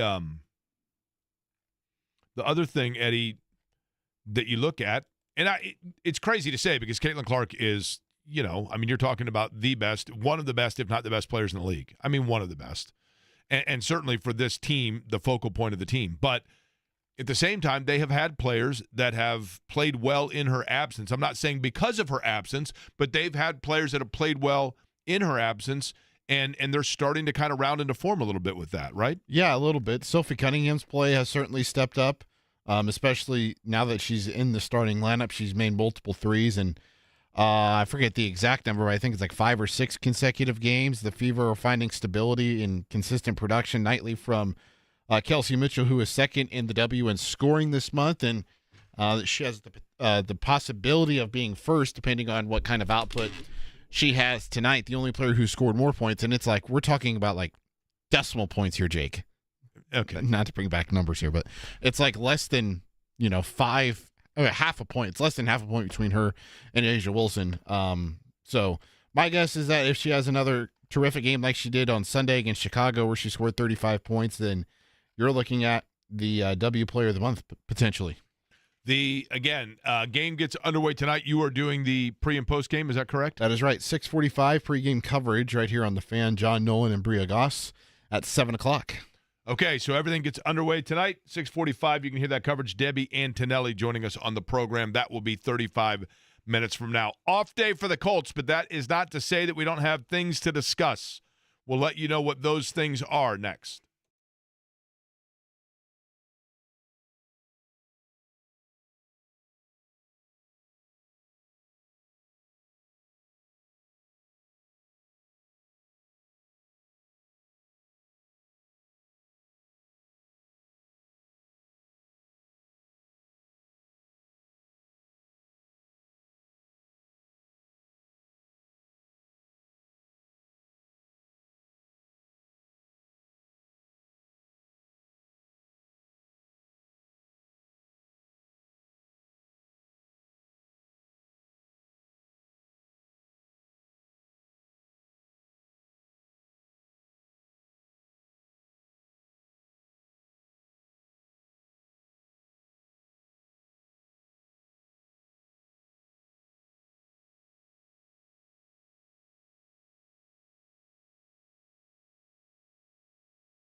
You know, one thing, Colts off day, and there are a couple of storylines to keep an eye on that we're going to get into here in just a second. My name is Jake Query. Eddie Garrison, the other voice you hear in this program. Howdy. It is Query and Company here on 93.5 and 107.5. The Fan, the company itself, all of you. And we thank all of you that take time out of your day to listen to this program. How are you, Jake? We have 1 hour left. What's that? I said, how are you, Jake? We have 1 hour left. You know what? I'm okay. I can't complain. You missed me yesterday, by the way? Yeah, let's not get too ahead of ourselves here. I'm okay. Yeah, you were down at Cincinnati to watch the Dodgers and the Reds, right? Yeah, went with my mom yesterday. How hot was it, by the way? So it was pretty hot there when we got there. We got there 90 minutes before because that's when gates opened. Saw a little bit of Dodgers batting practice. Walked around God's country, that is Great American Ballpark, for a little bit. And then the sun went behind the stadium. And then once it got dark, it got hotter again. So there was an area from the second inning to the seventh inning. It was okay. And then for some reason, the eighth, it just, boom, it got hot again. And I was like, what in the world? Probably the humidity went up. I mean, that'd be my guess. That'd be mine as well. Okay, here's an unpopular opinion for you. For me? Mm-hmm. Why are you saying I have an unpopular opinion? No. I'm offering an unpopular opinion for your ingestion. Okay. As mentioned many times, I grew up a Reds fan. Yes. That was the first team, for probably not unlike most people in Indianapolis, that was the first major league team that I saw play. My dad was in the steel business, and his company had season tickets to the Reds, so we'd get, 5 or 6 games a summer probably. So what did he steal, Jake? People's money that wanted to buy aluminum. Oh, interesting. And my dad actually sold a lot of the steel that is in Turn 2 of the Indianapolis Motor Speedway. He sold a lot of the steel that went into the building of the Hoosier Dome. Oh, that's sick. And so at any rate, we would go to Reds games. And I loved – and yes, this is a childhood nostalgia speaking. I am well aware of the fact that Riverfront Stadium, was a dump. It was a cookie-cutter stadium. You had the red, yellow, green seats, which was kind of fun. The blue seats, were really good seats. There was nothing about it that was special. It looked almost identical to Busch Stadium in St. Louis, with the exception of the kind of arch configurations on top of Busch Stadium. It looked the same as Three River Stadium in Pittsburgh, where I've been.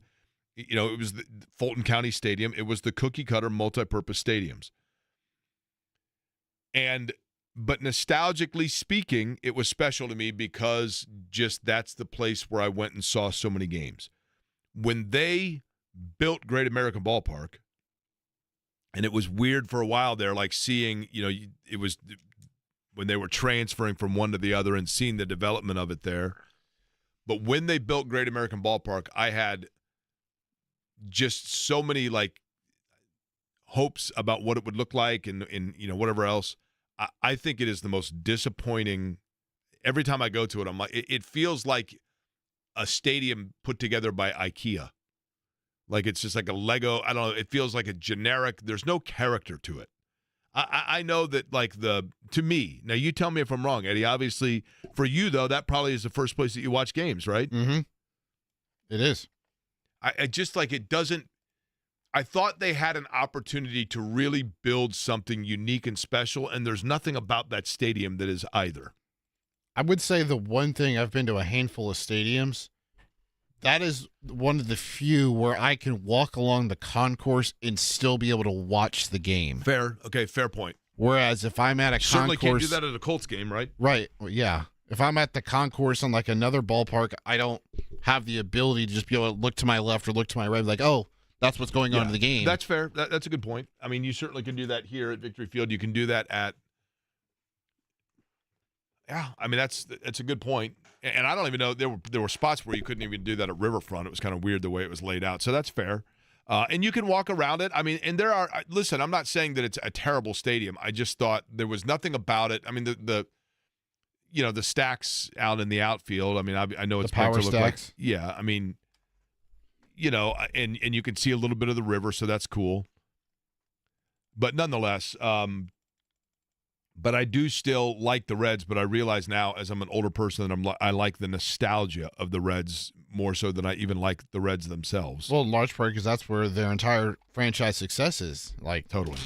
Right? I mean, in your lifetime, it's been How did you become a Reds fan? Just because it's the local team? Through osmosis. Because they have not had a lot of success in your lifetime, for sure. My dad. Colts off day today and back on the practice field tomorrow. They have a night practice tomorrow. Is that correct? Yep. First ever night practice at not Great American Ball. A true night practice. They've had Yeah. late afternoon practices, but this is a true night practice. Grand Park up in Westfield, and it is cool up there for sure. Here are the things to keep an eye on. 8 p.m. to 10 p.m. Make sure you take the bug spray. Yeah, you're not kidding there. You know, do you want to know a bug spray hint?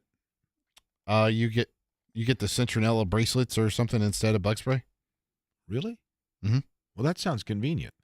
I was going to go with this. Avon Skin So Soft, which is a lotion. If you put that on, it has a natural repellent on it, and that is a well-kept secret or a little-known secret about Avon Skin So Soft, if they still make it. The other is, and this is very disgusting to do, but I think it does work. Before you were, like if you're to camp out, take 2 shots of vinegar. Now, that might be an old wives' tale, but somebody tell me if they've ever heard that. You take 2 shots of vinegar, and then it actually seeps through your pores, and, I mean, you smell disgusting, but mosquitoes don't like it. So you have that going for you, which is nice. But the Colts camp tomorrow, here's what you want to look for. You want to look at the cornerback position and see what's happening in that battle, because Jalen Jones was getting a lot of competition from Justin Wally. Justin Wally, the rookie out of Minnesota, might actually have been, at this point, holding down the starting spot at that corner position. But Jalen Jones was and is still a guy that I think has shown a lot of flash, young player, year 3. But yesterday at the end of practice, he went down with what appears to be a hamstring injury. And so you want to keep an eye on what his availability will be. In addition to that, the third member of that battle is Juju Brents. And Juju Brents, even though it was not visible, it later was stated that he also has a hamstring issue that he is dealing with. So there's that, number one. Number 2, Michael Pittman Jr. yesterday, groin injury, end of practice. Don't know the severity of that. And Pittman Jr. is one that has kind of battled through some injury issues the last couple of years. But one thing we've learned is that that dude is tough and is willing to go out there and give it his all, because he played with pretty serious back injuries. I mean, he has been a solid, reliable player, obviously. At the wide receiver position as well, Alec Pierce is still chasing a new contract. Bernard Ryman got his. Alec Pierce, one would assume, will be the next. But that position also, it may well be that the Colts brass, before offering Alec Pierce a big deal, is waiting to see what happens with the situation with A.D. Mitchell and whether or not A.D. Mitchell is able to come out of his shell a little bit. And if yesterday is indication, he finally is starting to turn that corner. And A.D. Mitchell yesterday had probably, from a camp standpoint, his best day as a pro. But what can you make of that? You know, when it comes to successful practices, what can you take from that? That's. But you'd rather have that than have the guy be, you know, in absentia when it comes to practice.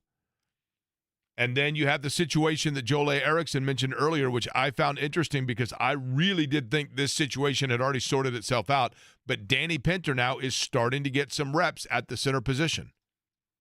And Bortolini, who I thought was a kind of a solid go, and there was not much debate there, that battle seems to be heating up a little bit.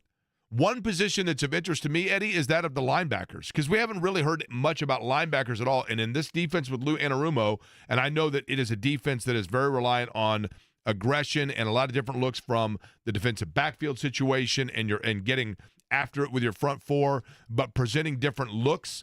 And, you know, we know Zaire Franklin is a guy that stockpiled a bunch of stats for them over the last couple of years, but we have not heard a lot about elsewhere just the overall standout or lack thereof at other positions from the linebacking core. You know what other position group we haven't heard anything from either?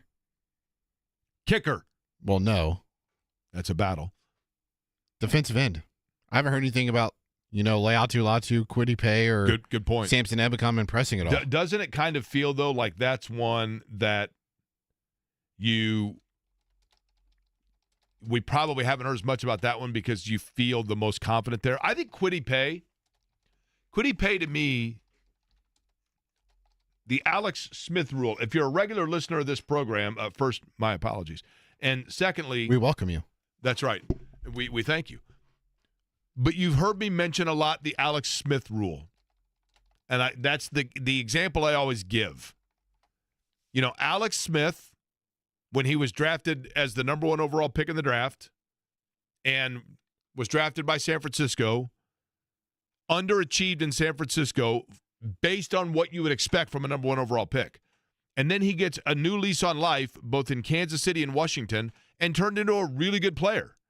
And for those two franchises, he was a really good player and a really good value because they did not put the investment into him that San Francisco had. So you are judged sometimes based on where and how you are acquired. And Kwity Paye, because he was a first-round pick, and I can't remember actually, now that I say that, I always get this confused. I know Alec Pierce, this is the case. Was Kwity Paye a first-round pick, or was he the first pick that they took in a year where they didn't have a first-rounder? He was a first-round pick. He's been a solid player. Not great. And when you look at first-round picks, you expect him to be great. Certain positions, when you take a guy in the first round, you assume you never hear their name. If you're going to draft, and I think Ryan Kelly is another one, might not have been a first-rounder, but was the first pick taken in a year where they didn't have a first-rounder. I could be wrong on that as well. But Ryan Kelly, at the very least, late 20s, whatever it was, when you drafted Ryan Kelly, the center position is one that's kind of a thankless position, but if you don't hear the guy's name a lot, it means he's pretty darn good. I mean, Jeff Saturday was a little bit different because he was a colorful personality, and Ryan Kelly was a very mature spokesperson for that franchise and that team. But in terms of his play, you don't analyze it a lot because it's just solid and consistent, and you know what you're getting. And I think that there was, with Kwity Paye, the defensive end position is one that solid play equates into headline or big name stuff. And he hasn't been that, but he's been solid. DeForest Buckner is, you hear his name a lot because he is an upper echelon guy. Paye is an interesting one because he is one that could go elsewhere and have, if he had the exact same numbers he has right now, then people would probably say if they signed him as a free agent or something like, yeah, he's been good. He's a good player. But you feel a little disappointed by it because you anticipated, and we are so in this market and in this media standpoint and from the fan base standpoint, we are spoiled because, and I know one of them was a late round pick, but we're spoiled because we just assumed that having two book-in pass rushers that collapse in from either side was the norm because it became the norm to us. And when you've got Freeney and Mathis on either side, I mean, two heat-seeking missiles, that became the norm. And then it's like the quarterback position. You've been chasing it ever since. But those are the things, we haven't talked a lot, Eddie, to be honest with you, about the kicker position. But that's one that but kickers in the NFL are kickers to a franchise. There are not many areas where fantasy football is real football. That's why it's called fantasy football. But having said that, in fantasy football, do you play fantasy football, Eddie? Oh, yes, Jake. Yes. Are you one of these guys that has like 7 teams? I'll have like 4 or 5. You have 4 or 5 teams? Yeah. One of them would be the show league, like last year. So, do you have team names? I haven't drafted yet. No. Do you have a name for your teams? I haven't drafted yet. No. Do you call your team something? I will when I draft, yeah. I wait to make my team names until I draft because I like to base my team name off of somebody I drafted. Wait, so you're saying that if you were an NFL owner, give me a franchise off the top of your head, not named the Colts. Cincinnati Bengals. So if you were the Cincinnati Bengals, you would petition to change it to the Cincinnati Burrows? No. So, like, for example. Or you'd call it like the Chase? In the one Cincinnati league, Chase? In one league, I have Bijan Robinson, so my team name is Bed Bath & Bijan. Okay. That's not bad. And then there was one league where I had Malik Neighbors, and I said Neighbors Howdy touched Neighbors? my What's that again? Neighbors touched my Penix. Okay. That seems not only uncomfortable, but like some sort of a bad, special presentation after school special. You know what I mean? Like Conrad Bain is going to come out beforehand and tell people that it's an uncomfortable subject, but it's an important show to watch. So you wait until you have your roster, and then you come up with your team name. Yes. Now, okay, I'm very proud of this. The very first fantasy football league I ever did, okay, Gunner from Q95, years ago, I worked at the cigar store in Broderpool. This was 1990, probably 5, maybe 6. I worked at the cigar store in Broderpool. We had a number of customers, great dudes. Paul Oakford was one of the guys' names. Joel Johnson, who was a great dude, was one of them. Mark Barnhart, known as Barney. These guys were in a fantasy league, and they would come in the cigar store. And they're like, hey, do you want to play in our fantasy football league? And literally, I'm like, what is fantasy football? Well, you would draft guys. I mean, no one – it was the brand – this was dial-up internet days. It was so primitive that each week – Gunner would print out the results and then walk around to the different places and deliver them. So every Monday, Gunner would come into the cigar store and deliver me my fantasy football results because it took too long to download it on the internet. That's awesome. But the one thing, and this was the fun thing about it, the one thing that was the rule of this league was your team had to be named by location for a city that didn't have a pro sports team, with a name matching, like somehow that went with the city. So the very first year that I did it, I was the Charleston Cavalry. Not bad, nice. right? Pretty strong. Second year I did it, and I even had a logo made the second year, and I was so proud of this. The rule was that unless you finished first in your division, you had to move your franchise. So year 2, I was the Baton Rouge Bayonets. And the logo was the B and the R, and the two little swivels of the R, the two, whatever you call it, the R, were 2 crossed bayonets. It was it was badass, if you want me to be honest with you. But I didn't have to wait for my roster. But at any rate, when you do a roster in fantasy football, Eddie, are you like most people where, unless you are getting one of the, say, 3 to 4 premier kickers, then a lot of times what you do in fantasy league is you draft your kicker in the 8th or 10th round or whatever, and literally you just hold on to them until they're on a bye week, and you don't even keep them on the bye week. You drop them and you just pick up whatever kicker. Yeah, okay, Miami's kicker's available. I'll take him this week. Yeah, it depends on what type. If you have Brandon Aubrey, I'd put him on the bench, said, yeah. If you've got the top 3 or 5, I get it. Yeah, I'm with you there. Yeah. So the Colts went last year from a kicker standpoint. The Colts went with we feel we have a top guy kicker. And they went out and they signed Matt Gay 2 years ago or whatever it was, and they gave him a huge contract, huge free agency contract. And one of the things about Matt Gay that to me was concerning is the wrong word, but I think had to be considered, is simply the fact that Matt Gay, there was precedent there, and I mean this with the utmost respect to him. But, we had him on the show when he first signed here, and I talked to him about this. Matt Gay had some challenges in his professional career. There is no position that is more, I think, mental than kicking.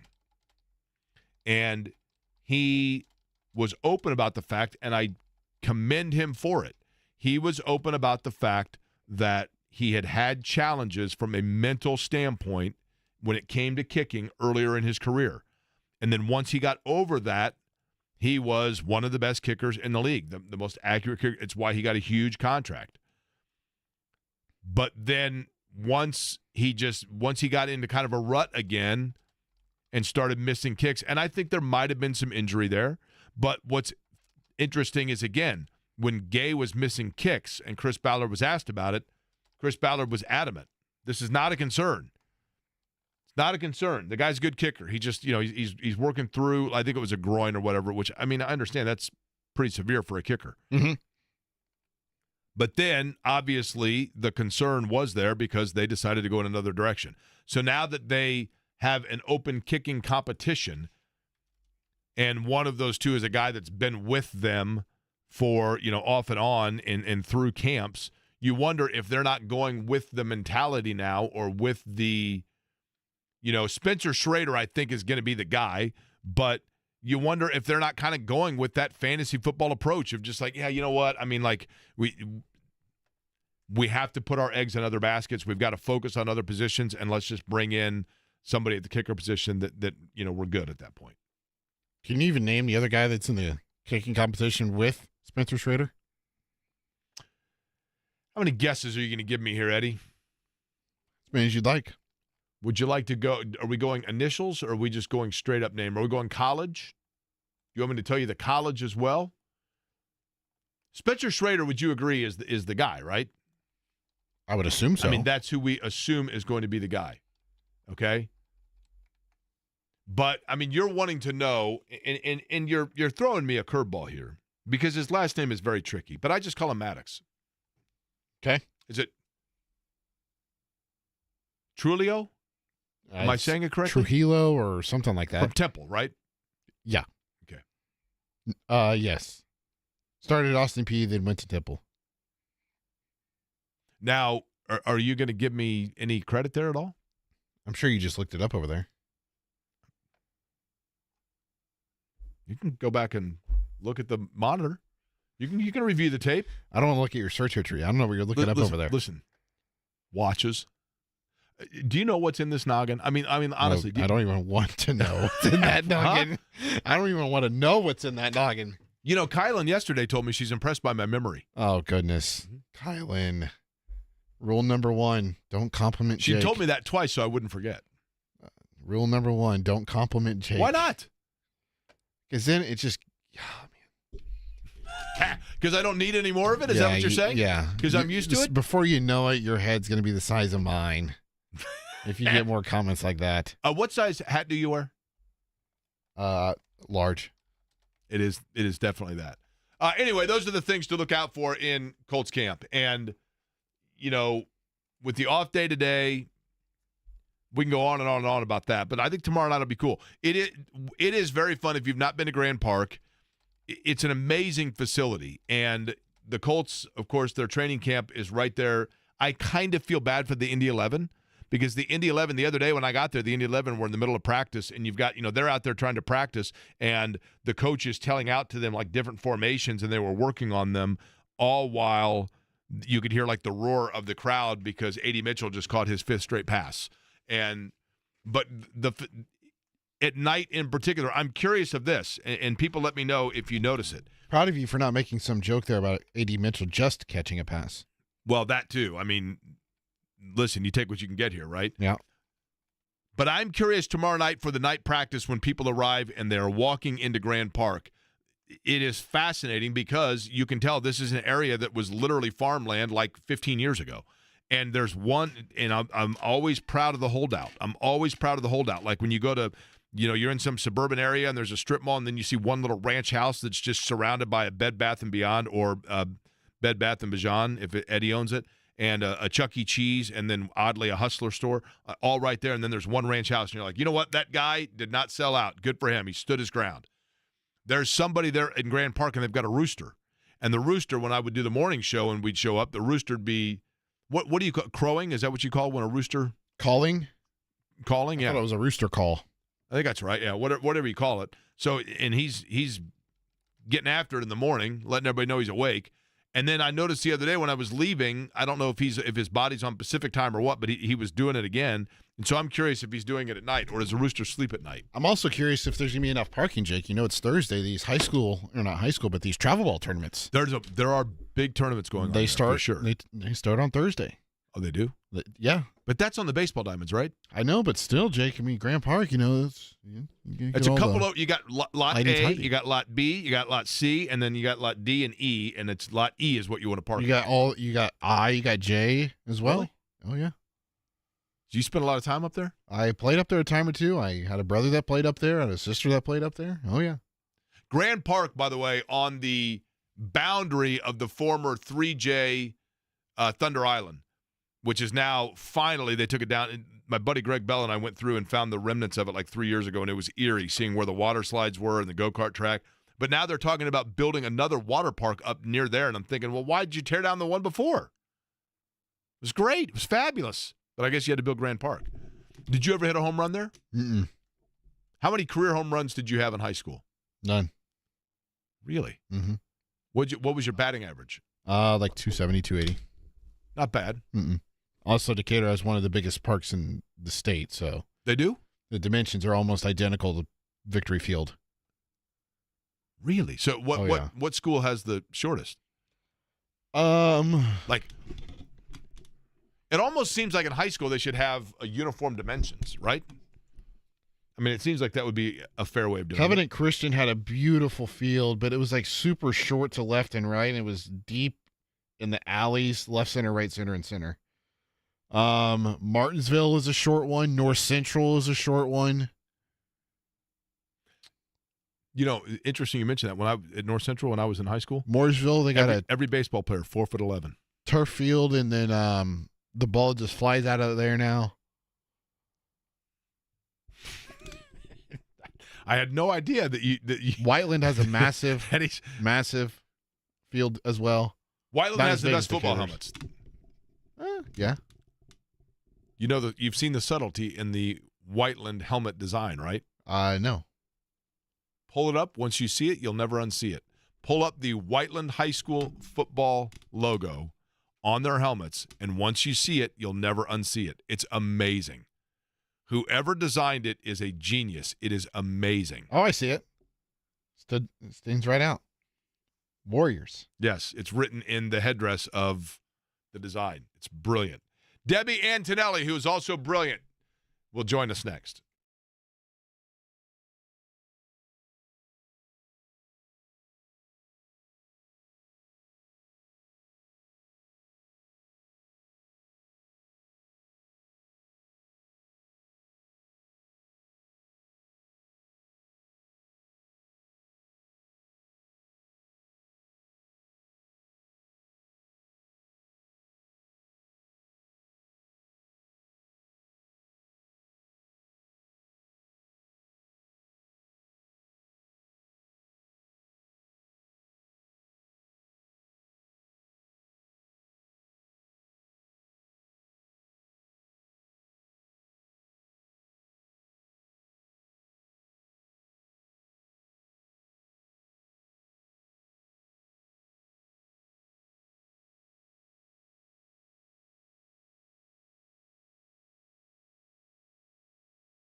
In action tonight, taking on the Phoenix Mercury.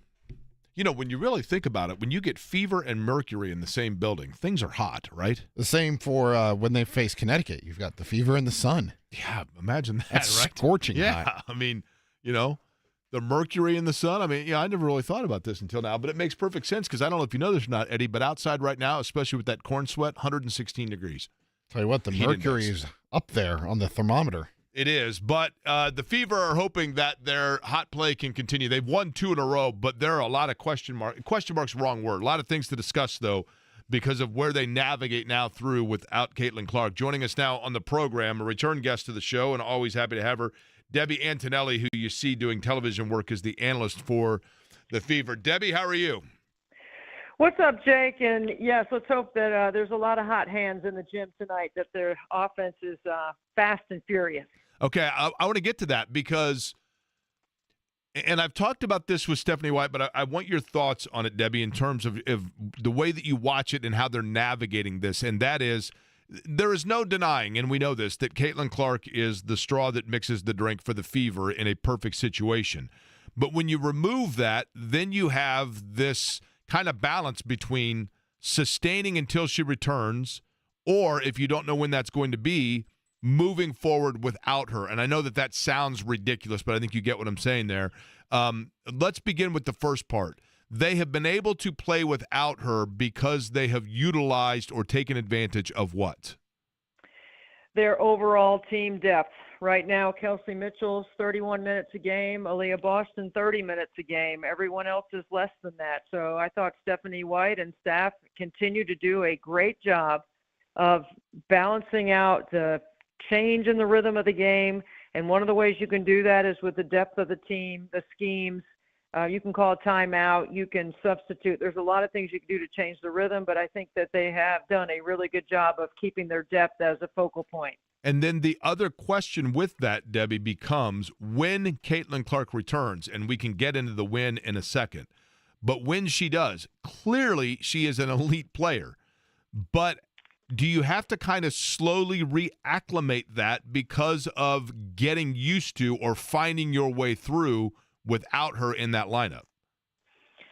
I definitely think there's some acclimation to weeding her back in, if you will. And it seems like such a soft term to use. I mean, obviously, when you've got the elite level skill set, the all-star power that Caitlin brings on the floor, when you look at her numbers, last year she took 14.5 shots a game. This year she's taking 15.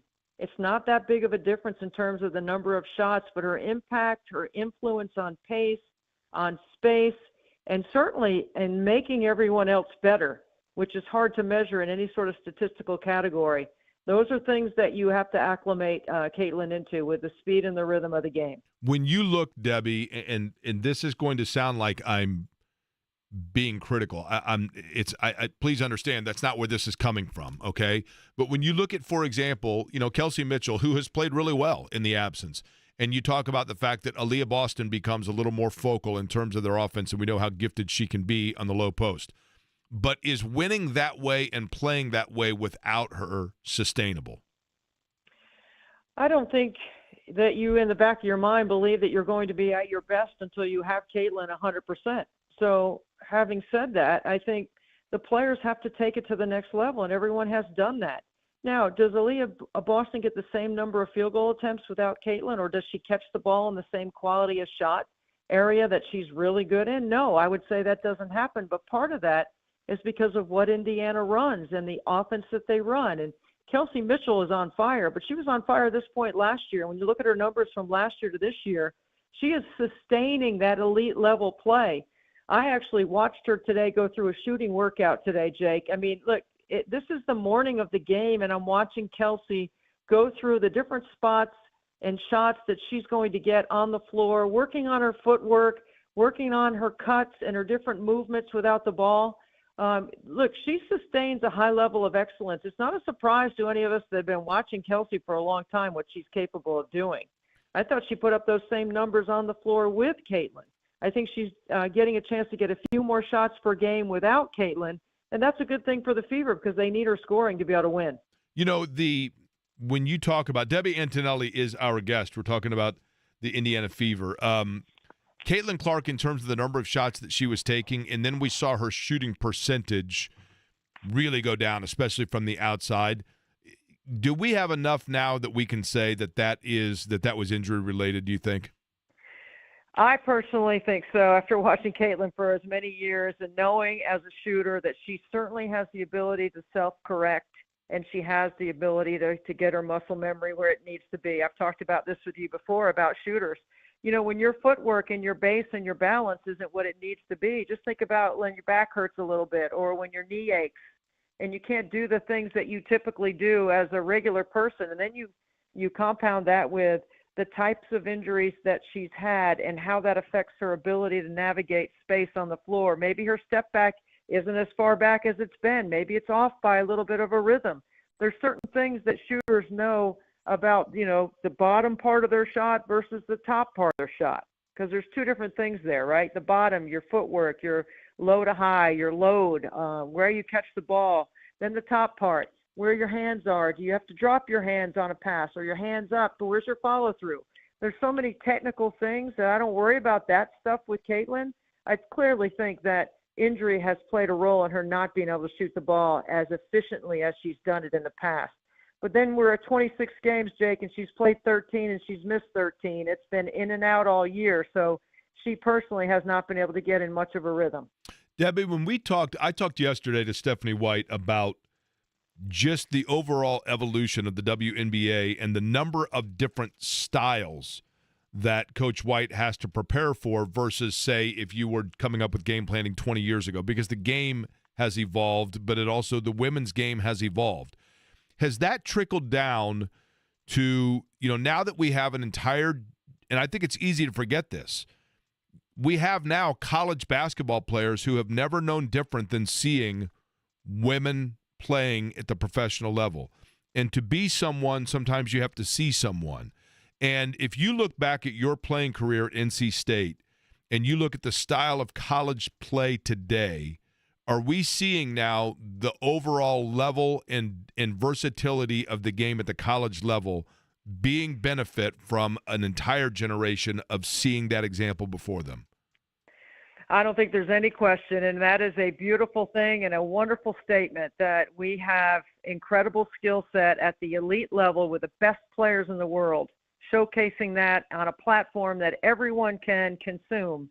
And you're watching all these little young girls come up that are learning how to play the game because they're emulating what a Caitlin Clark might do or what an Aaliyah Boston or a Kelsey Mitchell might do.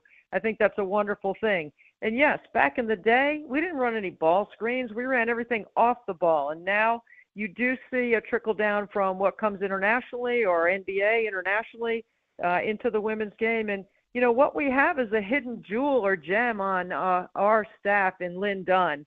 There are a lot of intricacies that Lynn Dunn has brought to the game that we have all learned from. She brought horns from the NBA into the WNBA. She inverted on out-of-bounds plays defensively, which is something that no one was doing. So, yes, I do think that there is a pass-through, and I do think it is passing through, and that is part of the reason why our game is at such a good level right now and the product is so good. That's why the young players, the rookie class, can come in and have an immediate impact. It's fun to watch. It's exciting, and it's really good for the future growth of the league. I'd like to take a road trip with Lynn Dunn. I'd like from here to just drive like from here to Wyoming with Lynn Dunn. It would be nonstop hilarity, would it not? Lynn Dunn can tell you what Los Angeles and or Chicago might have run for Candace Parker in the third quarter on an out-of-bounds play in the second. Yeah, I mean, it's she amazing. Can jot it down, and she has such incredible knowledge. She is such a savant when it comes to the game and the intricacies of the game, and she's serving a very important role with the Indiana Fever, which she has served for many years. Okay, Debbie Antonelli, our guest. Of course, you see her on Fever Games as the television analyst for the Indiana Fever. Fever in action tonight, taking on Phoenix. Pregame with Eddie at 6:45. Debbie, you know I'm going to ask you this before we let you go, and this is something we have discussed before, but I want to revisit it. I think it's important. This is in Indiana right now. I mean, literally this week, teachers are back in school. Kids are getting ready to go back in school at most of the schools here. For people that are listening that have young students that are getting ready to go back to school, we just talked about the importance of sometimes to be something, you've got to see something. And for those kids that are going back to school, that are going back, as your son Frankie did, in special ed, that want to be and have visions and dreams and hopes and aspirations just like kids that are in the normal general education classes, what can somebody who is a parent of a general education student say to or encourage to their child right now at the start of the school year to get things started on the right foot for those that are in special education that can allow those special ed kids to see what it is that they too can be? What can a general ed student be encouraged to do or say? Jake, this is one of the reasons why I will always say yes to having a chance to be on your show, because you have always allowed me to talk hoops and then use my basketball platform to share what's really important and what basketball has taught me and how we've gone about raising Frankie. Today, ironically, is Frankie's 28th birthday. Outstanding. And my son, yes, with Down syndrome, is living independently with support, holding 2 jobs. Now, granted, he works a 3 or 4 hour shift, and he has friends that he socializes with, and he has a full, complete, living his best life. It is a village that is required to have somebody with special needs to be able to live a full, complete life that is healthy and has options to make healthy choices and can thrive. If you're a parent and you have a kid and you haven't talked about tolerating differences and showing empathy and working on your emotional IQ, even as a young person, these are things that as you grow, you're going to be a part of society that is ever changing with people that are different. Everyone has something. Everyone has something different. If you just take the time, there's 2 cliches that I often quote that I do not like. Do not judge a book by its cover, and you don't know anything about somebody till you walk a mile in their shoes. If you're making a judgment, take a step back, take a deep breath, and think about what you would do if you were that parent of that child with special needs. How would you approach them, and what would you say to them, and how can you help everyone around you be happy, healthy, and involved? That's the way we've raised our 3 boys. Those are the 3 most important things that we talked about all the time, and making good choices. And making a good choice would be making a new friend. Yeah, I was going to say, sometimes as simple as, hey, you want to sit with us at lunch today? That can go a long, long way, right? It can, and then if you can follow up with it, because it's just like any other networking opportunity, if you spin it back, you know, we're all trying to network to advance whatever we want to do. So you meet new people so that you can build a bigger circle. Think about that as a kid at lunch. If you invite them to sit down, that don't let that be the only time or the one time you do it. Continue to invite that kid to do something else with you, and maybe it's something outside of school, because that will matter more than you ever realize, and it could have an indelible impression on yourself. It's not just about the kid with special needs. It's about everybody else. Well, our friend Fulton said he just blew out 26 birthday candles last week, and now Frankie does 2 better. 28 of them he'll blow out today. Tell him happy birthday from us, all right? Yeah, thanks, Jake. Love being on with you guys. Enjoy the game tonight. I appreciate it. Debbie Antonelli joining us. Fever in action tonight again, 7 o'clock against Phoenix, 6:45 pregame with Eddie. We'll come back. We'll put a tie on all of it. We'll hand it off to John as well. Query and Company here on The Fan.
Is Eddie Money, and I don't know if you know this or not, Eddie, but oftentimes I refer to you as Eddie Loose Change. Oh, really? Just so you know, yeah. I mean, close, right? I mean, close, but not necessarily the full bore. That's rude. Just so you know. Well, you can name your fantasy football team that.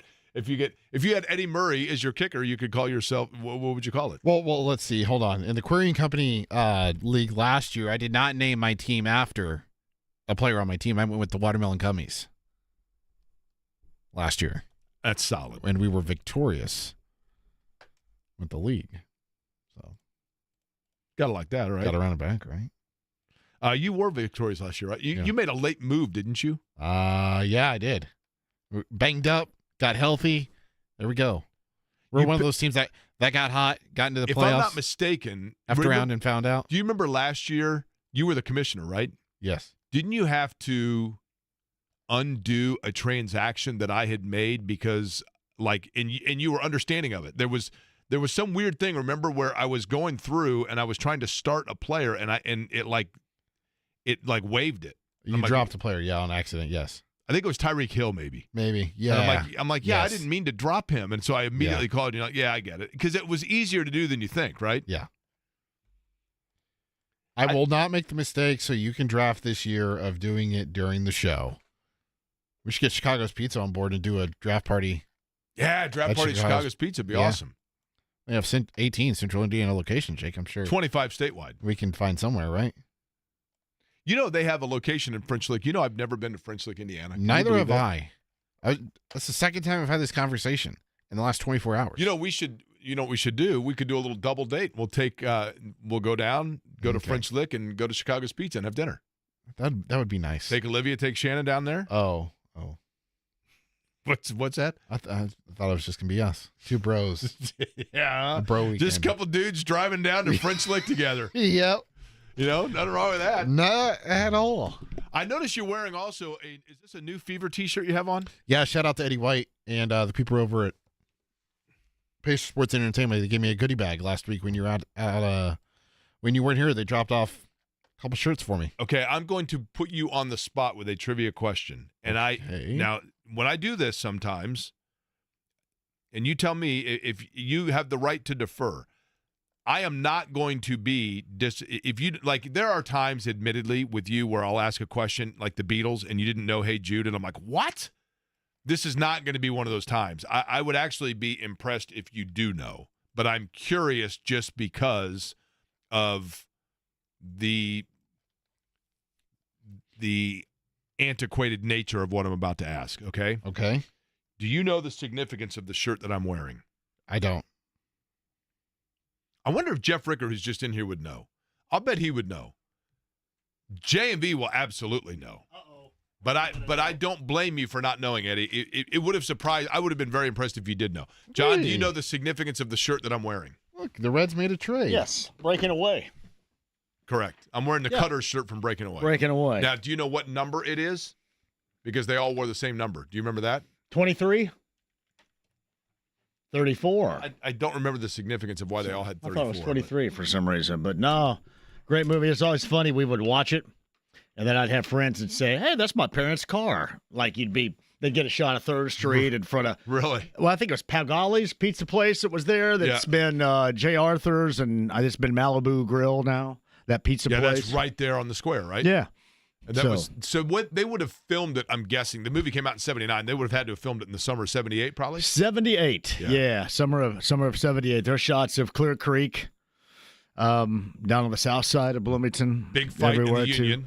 446. Oh yeah, in the Union. Yeah. Bowling in the Union too. And the guy, the Beverly Hills cop who just died, John Ashton, was the brother of Dennis Quaid. Can you imagine having to spend all that time with Dennis Quaid without going crazy too? I think he was as nuts back then as he was. And I'm not talking about Randy. I'm talking about Dennis because he's equally nuts. Well, I read an article that the cast for Breaking Away, that they made them all live together for like 2 months or something to give the, so they had a natural, kind of like, people don't realize this, but, not unlike how one weekend per month, you, me, Kevin Bowen, James Boyd, and Rickard, we all go together and stay in a cabin just for camaraderie purposes. And then we all listen to your take. Can you imagine the ledge I'd have to jump off of that? John, the Reds made a trade. The Reds made a trade. Was it buying or selling? Buying. Who'd we buy? Key Brian Hayes from the Pirates. Who? Exactly. Who the hell's that? Third baseman. Oh, boy. Nick the Nerd's working. Got rid of Taylor Rogers, and then someone else hadn't heard Working it. They can't get rid of that Richardson clown quick enough. They haven't used Is him he in back forever. in Louisville now? My God, No. he's horrible. No. Holy crap. He's in the pen. I haven't seen him in a while. Breaking away. Oh, you went yesterday, too, for that mammoth disappointment at the end. Yep.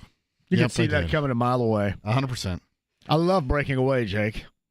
It's a Love great it. movie. Yes. It's a great movie. It is, to me, it's right up there with Hoosiers. I mean, as much as I we love think the- Hoosiers. I think one of the things about it that I enjoy is how, and I forget the character's name, so my apologies, but the main writer, Yep. how his dad, just kind of rolls his eyes the whole time at the whole thing, and then when he's at he's at his card lot, when the race is going on, he's got it on the radio, and suddenly he kind of gets it, right? And he gets into it, and he's like, Yeah. "Here you go, you cutters," and the mom was supportive. It was a cool movie. It was kind of like you get like Don Stuck's involved in this now. You know Don Stuck. Yeah. He's an actor Character in Chicago. actor, yep. There have been, you can see all the characters, whether it's 8 Men Out or Breaking Away or Hoosiers, that they have Chicago ties because they hired a lot of these actors regionally. Like the guy that I forget what his name is, Chelsea, whatever his name was, he played Ed Harris from Major League. He was Right. in all of those films, and he was based out of Chicago.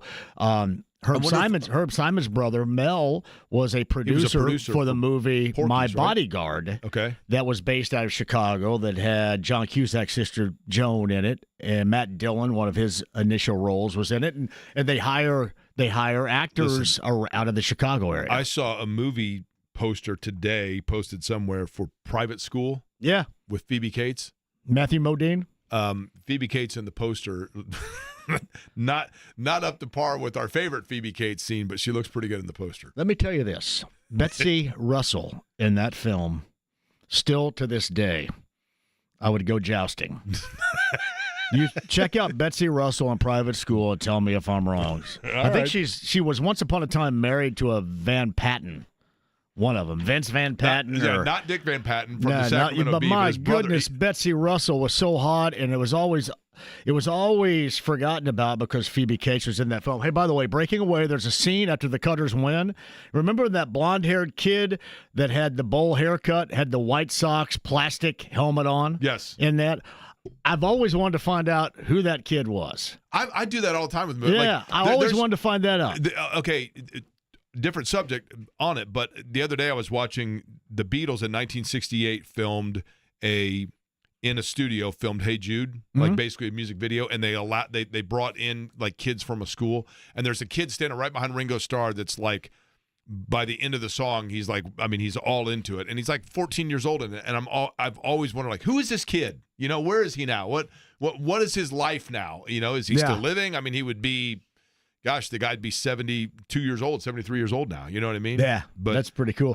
Hey, getting back to the late Mel and Herb Simon. One time I had Herb on the show and I wanted to ask him about Porky's and his brother's ventures into film production in the early 80s, and he did not want any part of it. Really? He did not want to talk about it, especially Porky's. I think he was embarrassed by Porky's, which I wanted to tell him. Porky's was like a rite of passage for my life, kidding? right Yes, there. of course. I wanted to thank him. Is actually what I wanted to do. Well, right? there are so many. Like you couldn't do that in a second now. There's zero way. Even the shower scene. There's a zero way. But There's a lot. It was just wall-to-wall entertainment. That's like the 1980s, right of course. there. Coming Porky's. in on grainy HBO, it was the But best. he did Porky's. He did My Bodyguard. He may have been involved in Porky's too the next day, but he did some. My Bodyguard's a great film, by the way. Absolute great film. What's on the big show today? We'll do, I think, Kevin from camp where there's no camp going on. I'm going to be up there tomorrow. And Charles Arbuckle, who's going to play some roles coming up here, too. Cool. And we'll talk to Charles, the former Colts tight end, about the upcoming season. And as Larry Bird famously said, stuff like yep. And your I shoes. like passing, dribbling, shooting, stuff like yep. Your shoes match your shoes match your shirt today, John. I'm very impressed by that. You like that, do you? That was a last-minute decision. I go, do I want my shoes to match my shirt? Impressive, I think man. I will. You're looking svelte and you're matching and stuff like that. Which is Stuff cool. like that. John's up next. We'll be back with you noon tomorrow. I thank you for Tony Stewart in studio tomorrow, by the way. Thank you for listening to Query & Company.